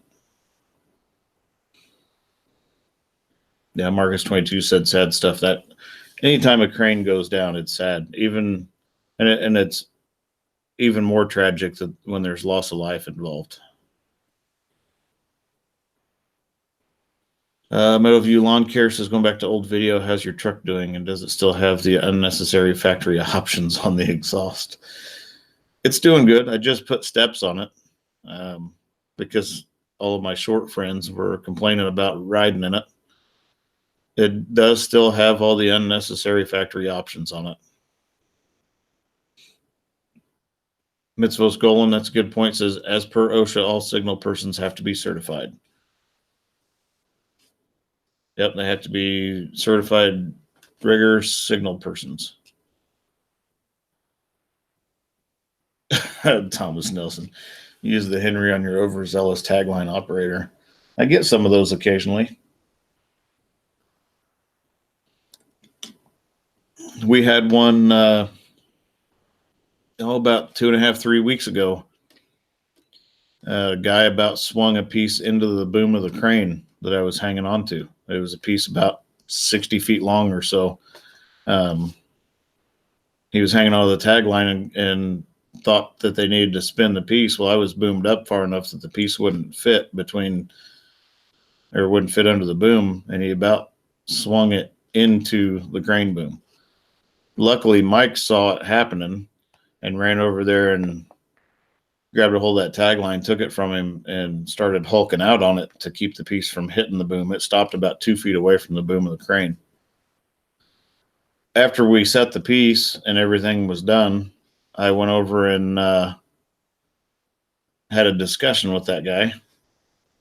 And I wasn't a jerk about it, but I put my arm over his shoulder and I said, hey, and I know I work with this guy a lot. I've worked with him for a few years and he's a great guy. I said, I'm just letting you know that if you're hanging onto a tagline and the piece hits the boom, there will be a butt whooping involved, and there will be blood involved, and someone's getting beat up. And he said, well, that's a little bit excessive. And I said, if something hits the side of that boom while that boom's loaded, if the piece is heavy enough or has enough momentum, it can collapse the crane. And people don't understand that. That boom is strong this way, but it's not strong laterally. I could have that Tadano set up and put 70,000 pounds on the hook. And I venture to guess if you hit it in the wrong spot with a 3-pound hammer, it would collapse. So I'm very particular when it comes to things coming close to hitting the crane. My rule is if a piece hits the crane goes home. Because at that point, they have demonstrated that they can't work safely around the crane. Von Heels asked, he said, speaking of your dad, how's he doing these days? Still thinking putting together that channel for him with all that free time I have? He's actually getting ready to retire completely. He's going to sell his business out at the end of September, and he's going to hang it up, and he and my mom are going to go do whatever they want right off in the sunset and go do whatever they want with their time. So at this point, putting together a channel for him is probably not necessary. He's only got, another 8 weeks of work, and then he's done. Marcus 22 says he's got an uncle that's an iron worker in Hawaii. Andy B, the Henry needs to go to the brake shop. That probably would get me in some trouble. We would have to, if I took the Henry to the brake shop, we'd probably have to have a live stream with a whole bunch of super chats to get me back out of jail. Mitzvah Golem said booms are paper thin. They are very thin. Relative to what they do, they're very thin. So Shane Davis asked, why is heavy and high lifts the things that make you the most uncomfortable? Being a crane operator, you'd expect to always be doing those picks. Does it ever get better? Really, a lot of our work is down low. It's moving heavy stuff down low. But the reason why heavy stuff up high sucks, or why it tends to put you on edge, is if something starts happening, you can't get away from it. There's no out. There's no free wheel on that boom. It can't, or on that winch. It can't just drop its piece. So when you get a piece that's really heavy up high, the dynamics on the crane change. That piece has more leverage on the tip of the boom. So if you're not smooth with your swings, the piece tends to pull the boom sideways more. And there's no out. There's no getting away from it. Once you get it a certain height off the ground, you're married to it. And if something starts happening, you ride it out. Von Hill says you put a dent in one of those sections, you can lose the vast majority of your capacity.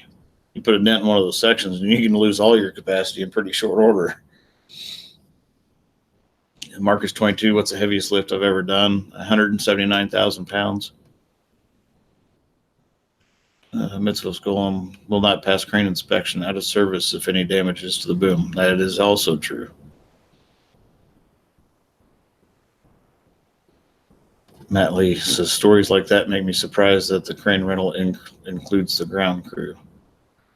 The guy that about swung the piece into the side of the boom, he wasn't like part of our ground crew. He's a carpenter, millwright carpenter, and I don't know what he was thinking. I think he thought the piece had to be turned and it didn't. So Mike's pretty good about keeping track of that kind of stuff, and I think he was walking around the crane to get to the tag line when he saw the other guy swinging it towards me, and Mike snatched the tag line and away he went.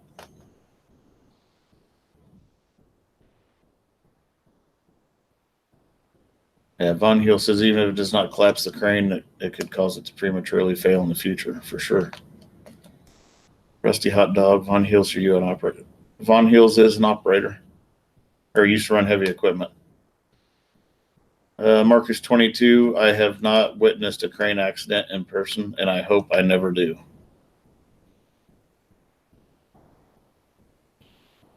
Mitzvah's Golem, there's only a few weld shops AWS certified to weld repair booms in America. Yeah, I think one of them's in Texas, but I'm not certain. Von Heel says, no, I used to run heavy equipment. Everything I know about cranes I learned from watching people and asking lots of questions.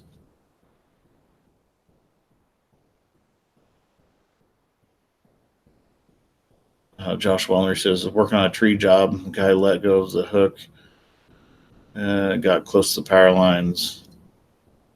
Was less than pleased that the guy wasn't allowed to work with booms ever again.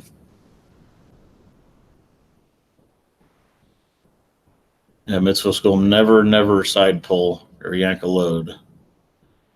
Matt Lee asked a good question. How much does a crane section cost? I'm assuming that once the boom is damaged, there's no repairing. There is a few places that'll repair crane booms. I'm not sure what an actual section costs. Lattice boom cranes are typically cheaper than hydraulic boom cranes as far as the boom sections. But I can tell you what the telescope cylinder costs in our ATF 80-4.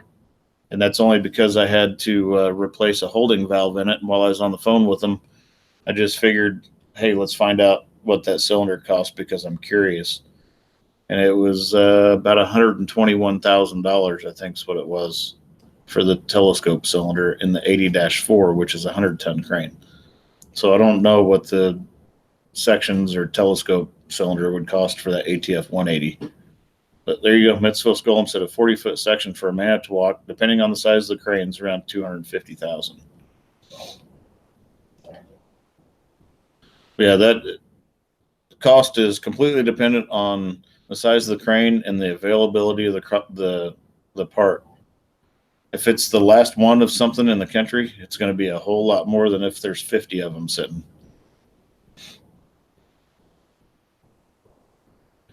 Uzi Tube, how are you doing? Says, what's the strangest thing you've ever lifted with a crane? And I've been asked that question before, and I don't really know. I mean, I picked up the back of a tugboat once so they could inspect the propellers. That was kind of different. We left the rest of the boat in the water. We just hooked onto the back end of it, and I pulled the back end of a tugboat out so they could inspect the wheels, which That was kind of a different deal. I don't know. You do enough of this stuff and it thinks, and it starts to just turn into one thing into the next thing.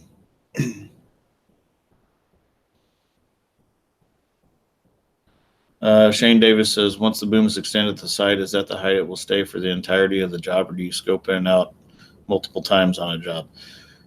I will change my boom configuration if, like, say, on that job that I just uploaded that video the other day, I had all 197 feet of main out. Now, when I got done with those picks, I had to do some other stuff that was closer to the ground, and I changed my boom configuration to fit that, what I'm going to be doing for that job. It's kind of a bad practice to have more boom out than what you need for a lift, because it just becomes more responsibility. It's more to manage. It's more to keep track of. Typically, you have to move a little slower when you have more boom out, and so I try to practice the only have out what you need to make the pick. So there's that. Justin Heil says, how are you doing? Or says, what's up, Jimmy? How are you doing, Justin? Let's see. Okay, Marcus22 asks, I was wondering if you could tell me more about the jib and what it does so I could have a better understanding. All the jib does is give you more length and also gives you the ability to go up and over stuff. So like if you see these cranes in the back, how I have the jib offset, actually I need to go the other way. So that jib's offset compared to the main boom. That allows you to reach up and over stuff. But your jib is just extra boom length. Von Heels, in case anyone gets the idea, a boom lift is not a crane, should not be used to pick up anything that does not fit in the basket. And some stuff that does fit in the basket shouldn't be lifted with a boom lift. Mitzvos Golem, avoid telescope with a load. Now, I can't, there is a live boom load chart on the Tadano where I can scope with a load up to a certain weight and all that good stuff, but you have to take certain steps to prepare the crane for it before you do that. But I typically don't make it a habit of scoping with a load.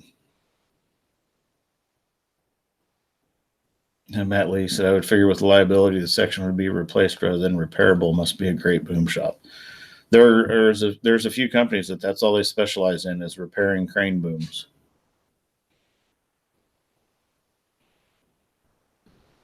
Let's see, is it Travis Higley or I think it's Higley. Does the rope have a service life, and how many feet of rope on your crane?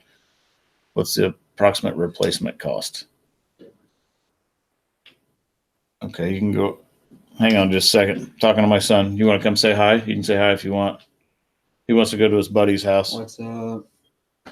You can. I'm gonna shut this down around 8. You can leave after then. All right, my headlight's still out, so is that? Oh yeah, forgot you have a burnout headlight. Yep. I guess we'll have to fix that before you leave. Or is it daylight right now? Yeah, it's light out right now. Put the dogs up and go ahead and go. All right. All right. Sorry about that. Ren Davis, what did I have for dinner tonight? I haven't eaten yet tonight. Okay, so the service life of the rope. It's subject to inspection, and it depends on how you take care of it. If you have a person that's reckless with the rope, it's not going to live very long. I'm very particular with the rope on that crane, and so it will last a long time. There's no real like, hey, you need to change it in 1,000 hours. You have to inspect it, and if it meets the criteria for replacement, you replace it.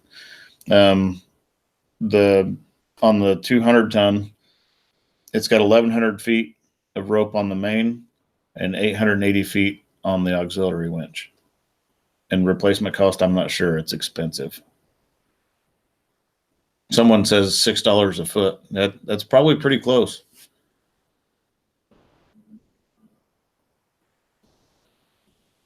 Mitzvah's Golem says pin and latch, not a good idea.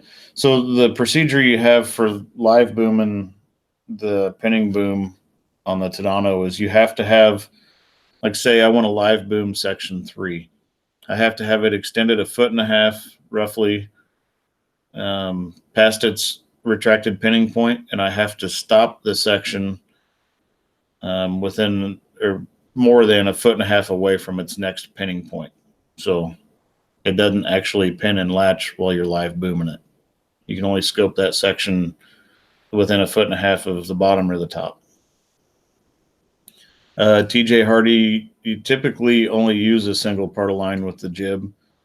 However, on that 180, I can 2-part off of the 43 feet of jib. And I think I can run 7 parts off of the 17-foot, 7 or 8 parts of line off of the 17-foot piece of jib.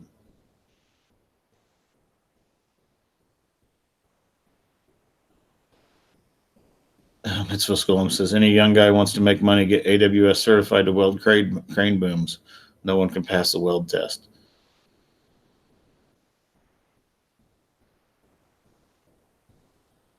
Yep. Thomas Nelson, there you go. He said scope in equals boom up, scope out equals boom down, unless you have a qualified signal person. That's a fact. Marcus 22, the signs of a bad rope are kinking. If it's got strands that are broken, heat damage, if it's starting to unwind, or bird cage, bird nest, minimum diameters. So there's several signs of a bad rope.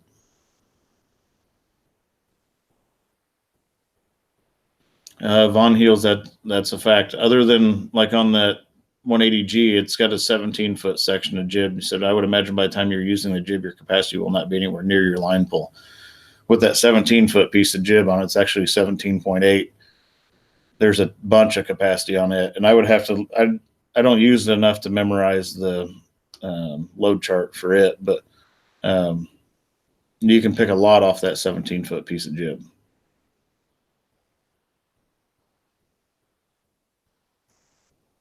Nadam says, work in a rigging shop, crane rope is high dollar, its diameter shrinks to a certain degree, and you know it's bad. Yeah. Carlos asks, why are oilers called oilers? Well, back in the day, cranes required almost constant lubrication on all their moving parts, and they would oil that stuff. That's where the oil cans came in. And so that's why they call them oilers. They're basically crane operator assistants. So they assist us with everything that has to do with the crane.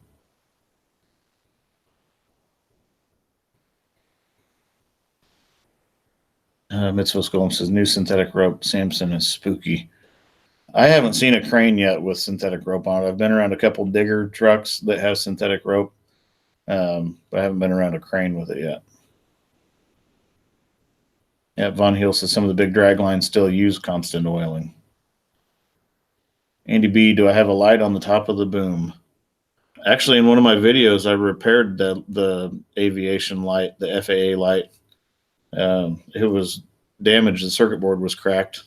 And I figured, what the heck, I'll take it apart and we'll try it. And so I repaired the FAA light. But to answer your question, yes, I do have a light that I can put on the end of it for working in the vicinity of airports, or on my night work video. Actually, I think I don't know if I had 1 or 2 night work videos. They didn't go over very well because of all the glare and it's hard to see. But I had the light on there because I had 246 feet of tip height, and we're pretty close to an airport.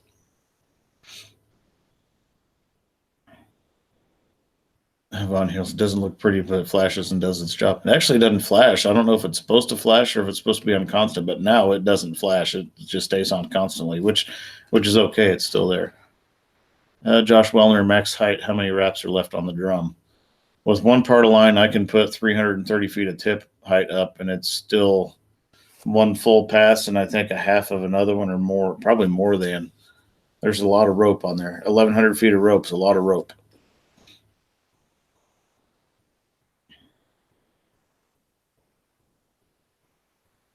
Marcus 22 says, if you add more weight to the back of the swivel of a crane, would that help increase its lifting capacity, or would you need stronger cable as well? Adding weight that's not in your load charts or that's not engineered by the manufacturer is dangerous and extremely illegal. As long as you stick with what the crane came with and what's in your load charts, then your rope should be adequate for whatever the crane's capable of. As long as you're following your charts, your line pulls, reeving the correct number of parts of line, all that good stuff.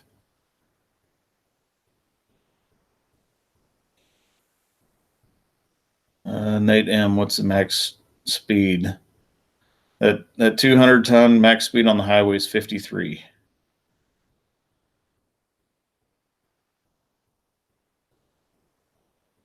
Yeah, Von Heel says the booms are not made to pick up more than the counterweight can accommodate. David Rigoni, I know you both stopped, but any difference hydro versus lattice boom and thunderstorms? You can't retract, or I can retract and they can't. That is one of the drawbacks to them. If you got to get them out of the air for any reason, you got to lay them down. And laying down a lattice boom crane is typically when they're the most susceptible to something happening.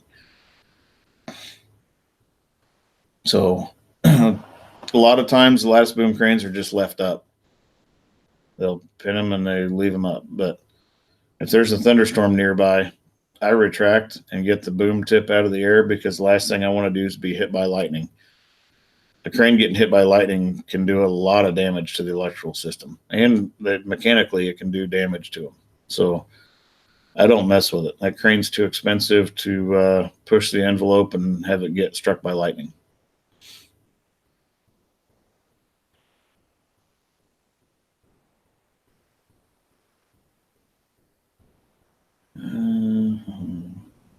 Timothy Barney says there's a whole section of FAA regs on structure, tower, crane lighting.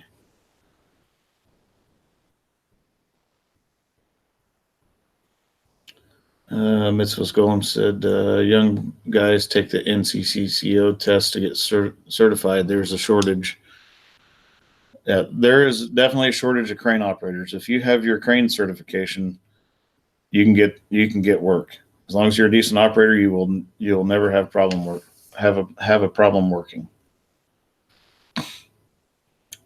Dean says, well, watching your videos, what's that clicking sound? It is a winch indicator that tells me how fast the winch is turning.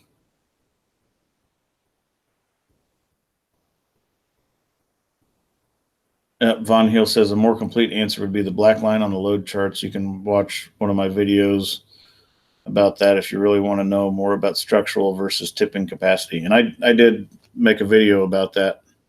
I don't know how far back, but it was back a ways.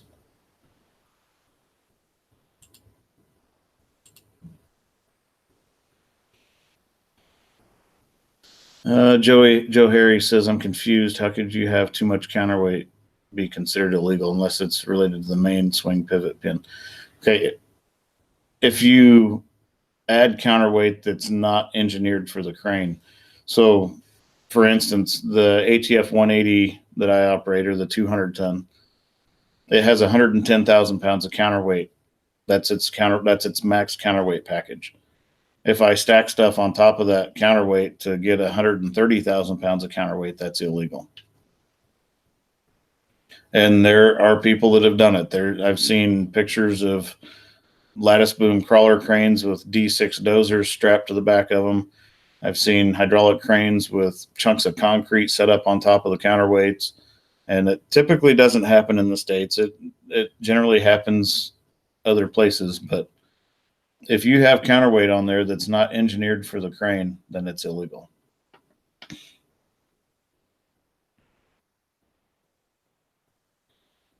Josh Wellner says, I own 27 to 29 miles of rope.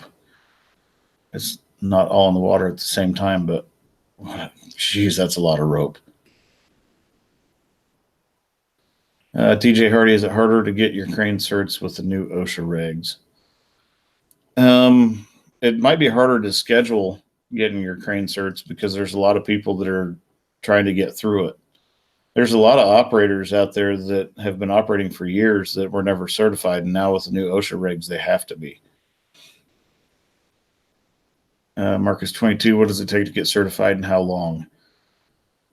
You have to take a written test or a few written tests and then do a practical test showing that you can safely operate the machine. And then as far as length of time, in my opinion, I think people need to be working around cranes for a significant amount of time before they ever try to get their crane certification. I would say 2 to 3 years working around a crane would be the minimum. That it should be, I've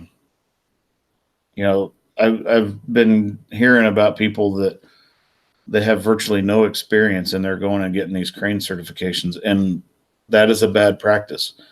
I've heard of companies that are pushing people through crane certification programs in a half a day and going over all the material and doing tests and all that, and they're getting their crane certifications in half a day, and that's a bad practice. What this is going to probably do is shove an influx of uneducated and unskilled crane operators into the system.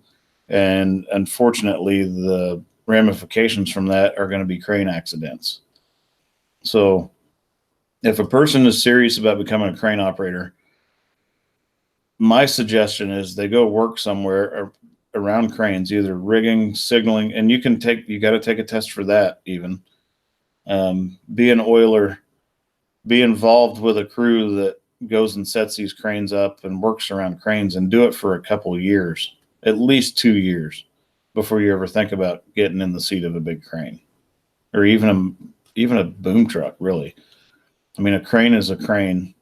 The dynamics are still there and the responsibility is there. So real world experience is paramount.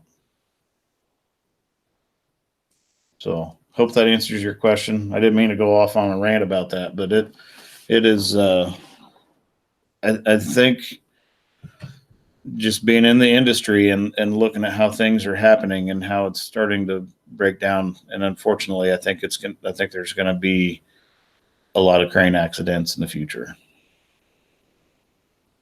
because there's just so many people getting shoved through. I mean, they're running through like cattle. It's crazy. So Mitzvos Golem, Crane Institute of America, Florida also certifies. Not easy. Seat time is critical. And really, if you want to become a good, well-rounded crane operator, getting into a crane rental company would be the best way to do that, because you experience a lot of setting up and tearing down and moving, different scenarios, uneven ground. You will gain a lot more experience in the crane rental industry versus if you just go to a job site and you jump on a crane that's already set up and you operate it. Setting the crane up is all of it. If your crane setup is wrong, the rest of the job is wrong.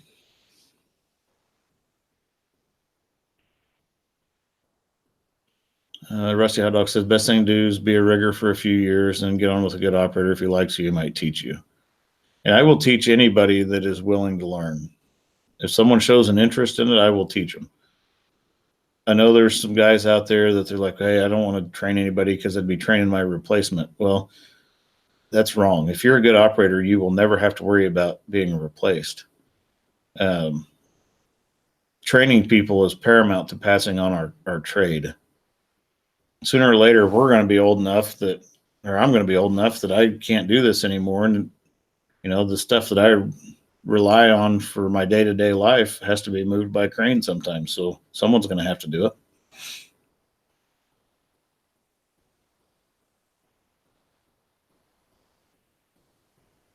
Mitzvah School says, must learn basic math basic engineer calculation. NCCO, very intense, takes years for OSHA to recognize them. Now Boy says, hey Jimmy, love the latest video. Thanks for that. That latest video was a tough one to edit. It took me, I think I worked on it for 4 days, off and on for 4 days. Matt Lee said, I thought the Quickie 24-hour CDL schools were scary. Unfortunately, when there is a need for certified personnel, you either lower the standards or live with the shortage. And it's going to be scary. It's going to be scary in the crane world. So I know it's going to happen, unfortunately. Thomas Nelson Boom Truck's taking a hit. Tyler Porter says, how's the union versus non-union and crane operating? I don't know. There's some really good non-union crane companies out there, and there's some really bad union crane companies out there. I mean, as far as the world of cranes, being union versus non-union typically doesn't change what happens with the crane, except for I can say, and I'm not bashing non-union. I'm not talking everybody up on union. But excuse me for that. But I've seen more sketchy things done by non-union companies than I have union companies. I've seen it with my own two eyes. It's not a matter of, hey, this is what I think, or this is an opinion, or this is probably how it goes. I've seen it with my own two eyes that typically there's with some non-union companies, they tend to push things a little more because the guy sitting in the seat doesn't have as much freedom to say, hey, no, I'm not doing that.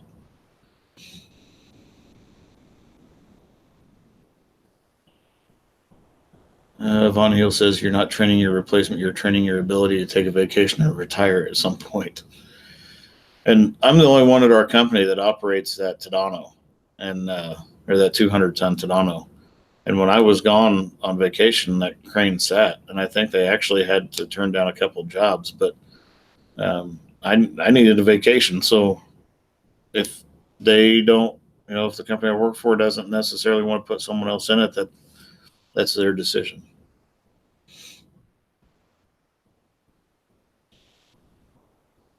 Josh Bonner says, I'm a lobster man. I lift this off the bottom of the ocean, so I'm kind of a crane, right? Just all the rope is near my feet. Hey, if you're hoisting, it's hoisting. That's where cranes fall under, is hoisting.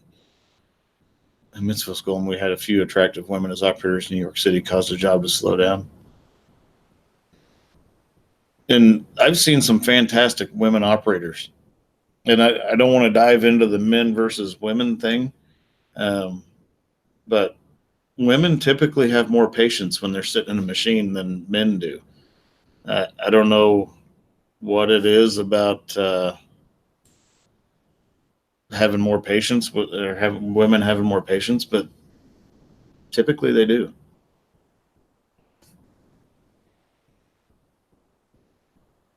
Now boy 76 says, I'm planning to operate cranes after I go to the Navy. Any advice? Any advice, or the advice I could give you is be a sponge and learn as much as you can. Find somebody that's willing to teach you, and that you can recognize they don't have bad habits or that they're not cutting corners and whatnot, and just learn as much as you can learn. I've been doing this for quite a while, and I still learn every day. Andy B says, Jimmy, I'm out of here. Thanks for another great live stream. Good luck this week. Hey, thanks for watching, Andy, and I appreciate everybody watching. Mitzvah school, last few bad accidents in New York City reunion. And I mean, like I said, there's bad and good in both sides of it. So anyway, it is 8 after 8 my time. I haven't eaten yet. My son just went to his buddy's house. My wife and daughter are in Colorado. So I guess I'm going to go hang out with my dogs, eat a little food, maybe watch some TV. But let's see. We'll get a couple more questions in here real quick. Says Nate M says, no offense to crane operators, but a lot of crane operators I met are pretty arrogant know-it-alls. At least the area I'm in, it seems that way. Is this something you have noticed? Here's the skinny with cranes, and you won't find me being that way. I have had some people tell me that they thought that I was kind of arrogant, and there's a fine line between arrogance and confidence. I'm pretty confident when I go set a machine up and go to use it and operate it. Um, the difference between arrogance and confidence is I don't have to go tell everybody, hey, I'm this good at doing that, or look what I just did, or I don't care. My responsibility is to do it safely and make sure everybody goes home at the end of the day. However, there are people that let it go to their heads in this trade or in the field of operating equipment. Cranes are kind of a specialized part of it, and tend to be kind of what I would consider one of the more difficult machines to operate. And some people don't think, they think, oh, well, you're just moving slow and whatever. There's a lot more to it than sitting in an excavator and pulling a bucket back and forth. There's a lot more to it than cut and grade. There's a lot more to it than moving stuff around with a skid loader. And I'm not taking anything away from those guys. People that sit in an excavator are extremely talented. People that sit in backhoes and make it look like that machine is an extension of their body, they're extremely talented. But on the crane side of the world, there's a lot of stuff that's involved, a lot of technical stuff. And some people let that go to their heads, that they think, hey, I'm running this $1 or $2 million machine that requires all of this knowledge, and that makes me better than the guy sitting in the skid loader, which is complete BS. We all put our pants on the same way. We all, we're all humans. We all make mistakes at some point. So if you have a guy that's sitting in a crane seat and he's acting all arrogant and better than everybody else, call him out on it. If I was acting that way, I would want someone to call me out on it. And I've worked around guys that were arrogant like that, and I told them, hey, as soon as you walk on water, I'll follow you. I mean, I even told one guy, I said, if I ever decide to do myself in, I'm going to climb to your ego and jump to your IQ. Because the reason why crane cabs are so small is there's only room for a little bit of knowledge, some load charts, and the operator. There's no room for an ego. People with an ego and arrogance will get you hurt. So, there's Mike Wells again. If you guys want to tell him how much you want him to be on an interview, let him have it. So, Mike, they want me to interview you on the channel or put you on a live stream.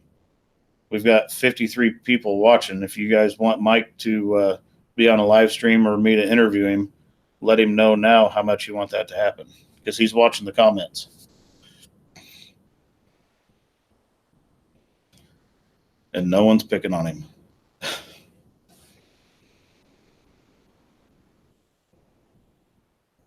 Oh, now boy 76 says, show us your dogs. My dogs are upstairs hanging out. I'll get my dogs on a live stream. I'll try to get them on the next live stream. So. But anyway, it is now 12 after 8 my time. Timothy Barney said, come on, Mike. Mike, interview now.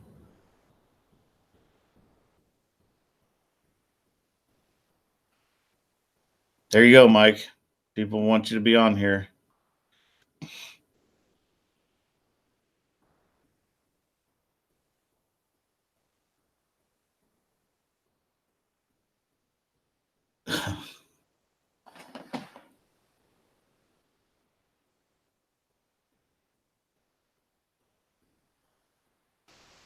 I think he's still watching.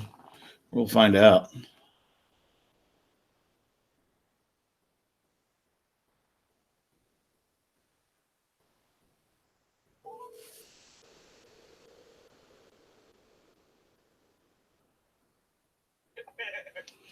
Are you watching this?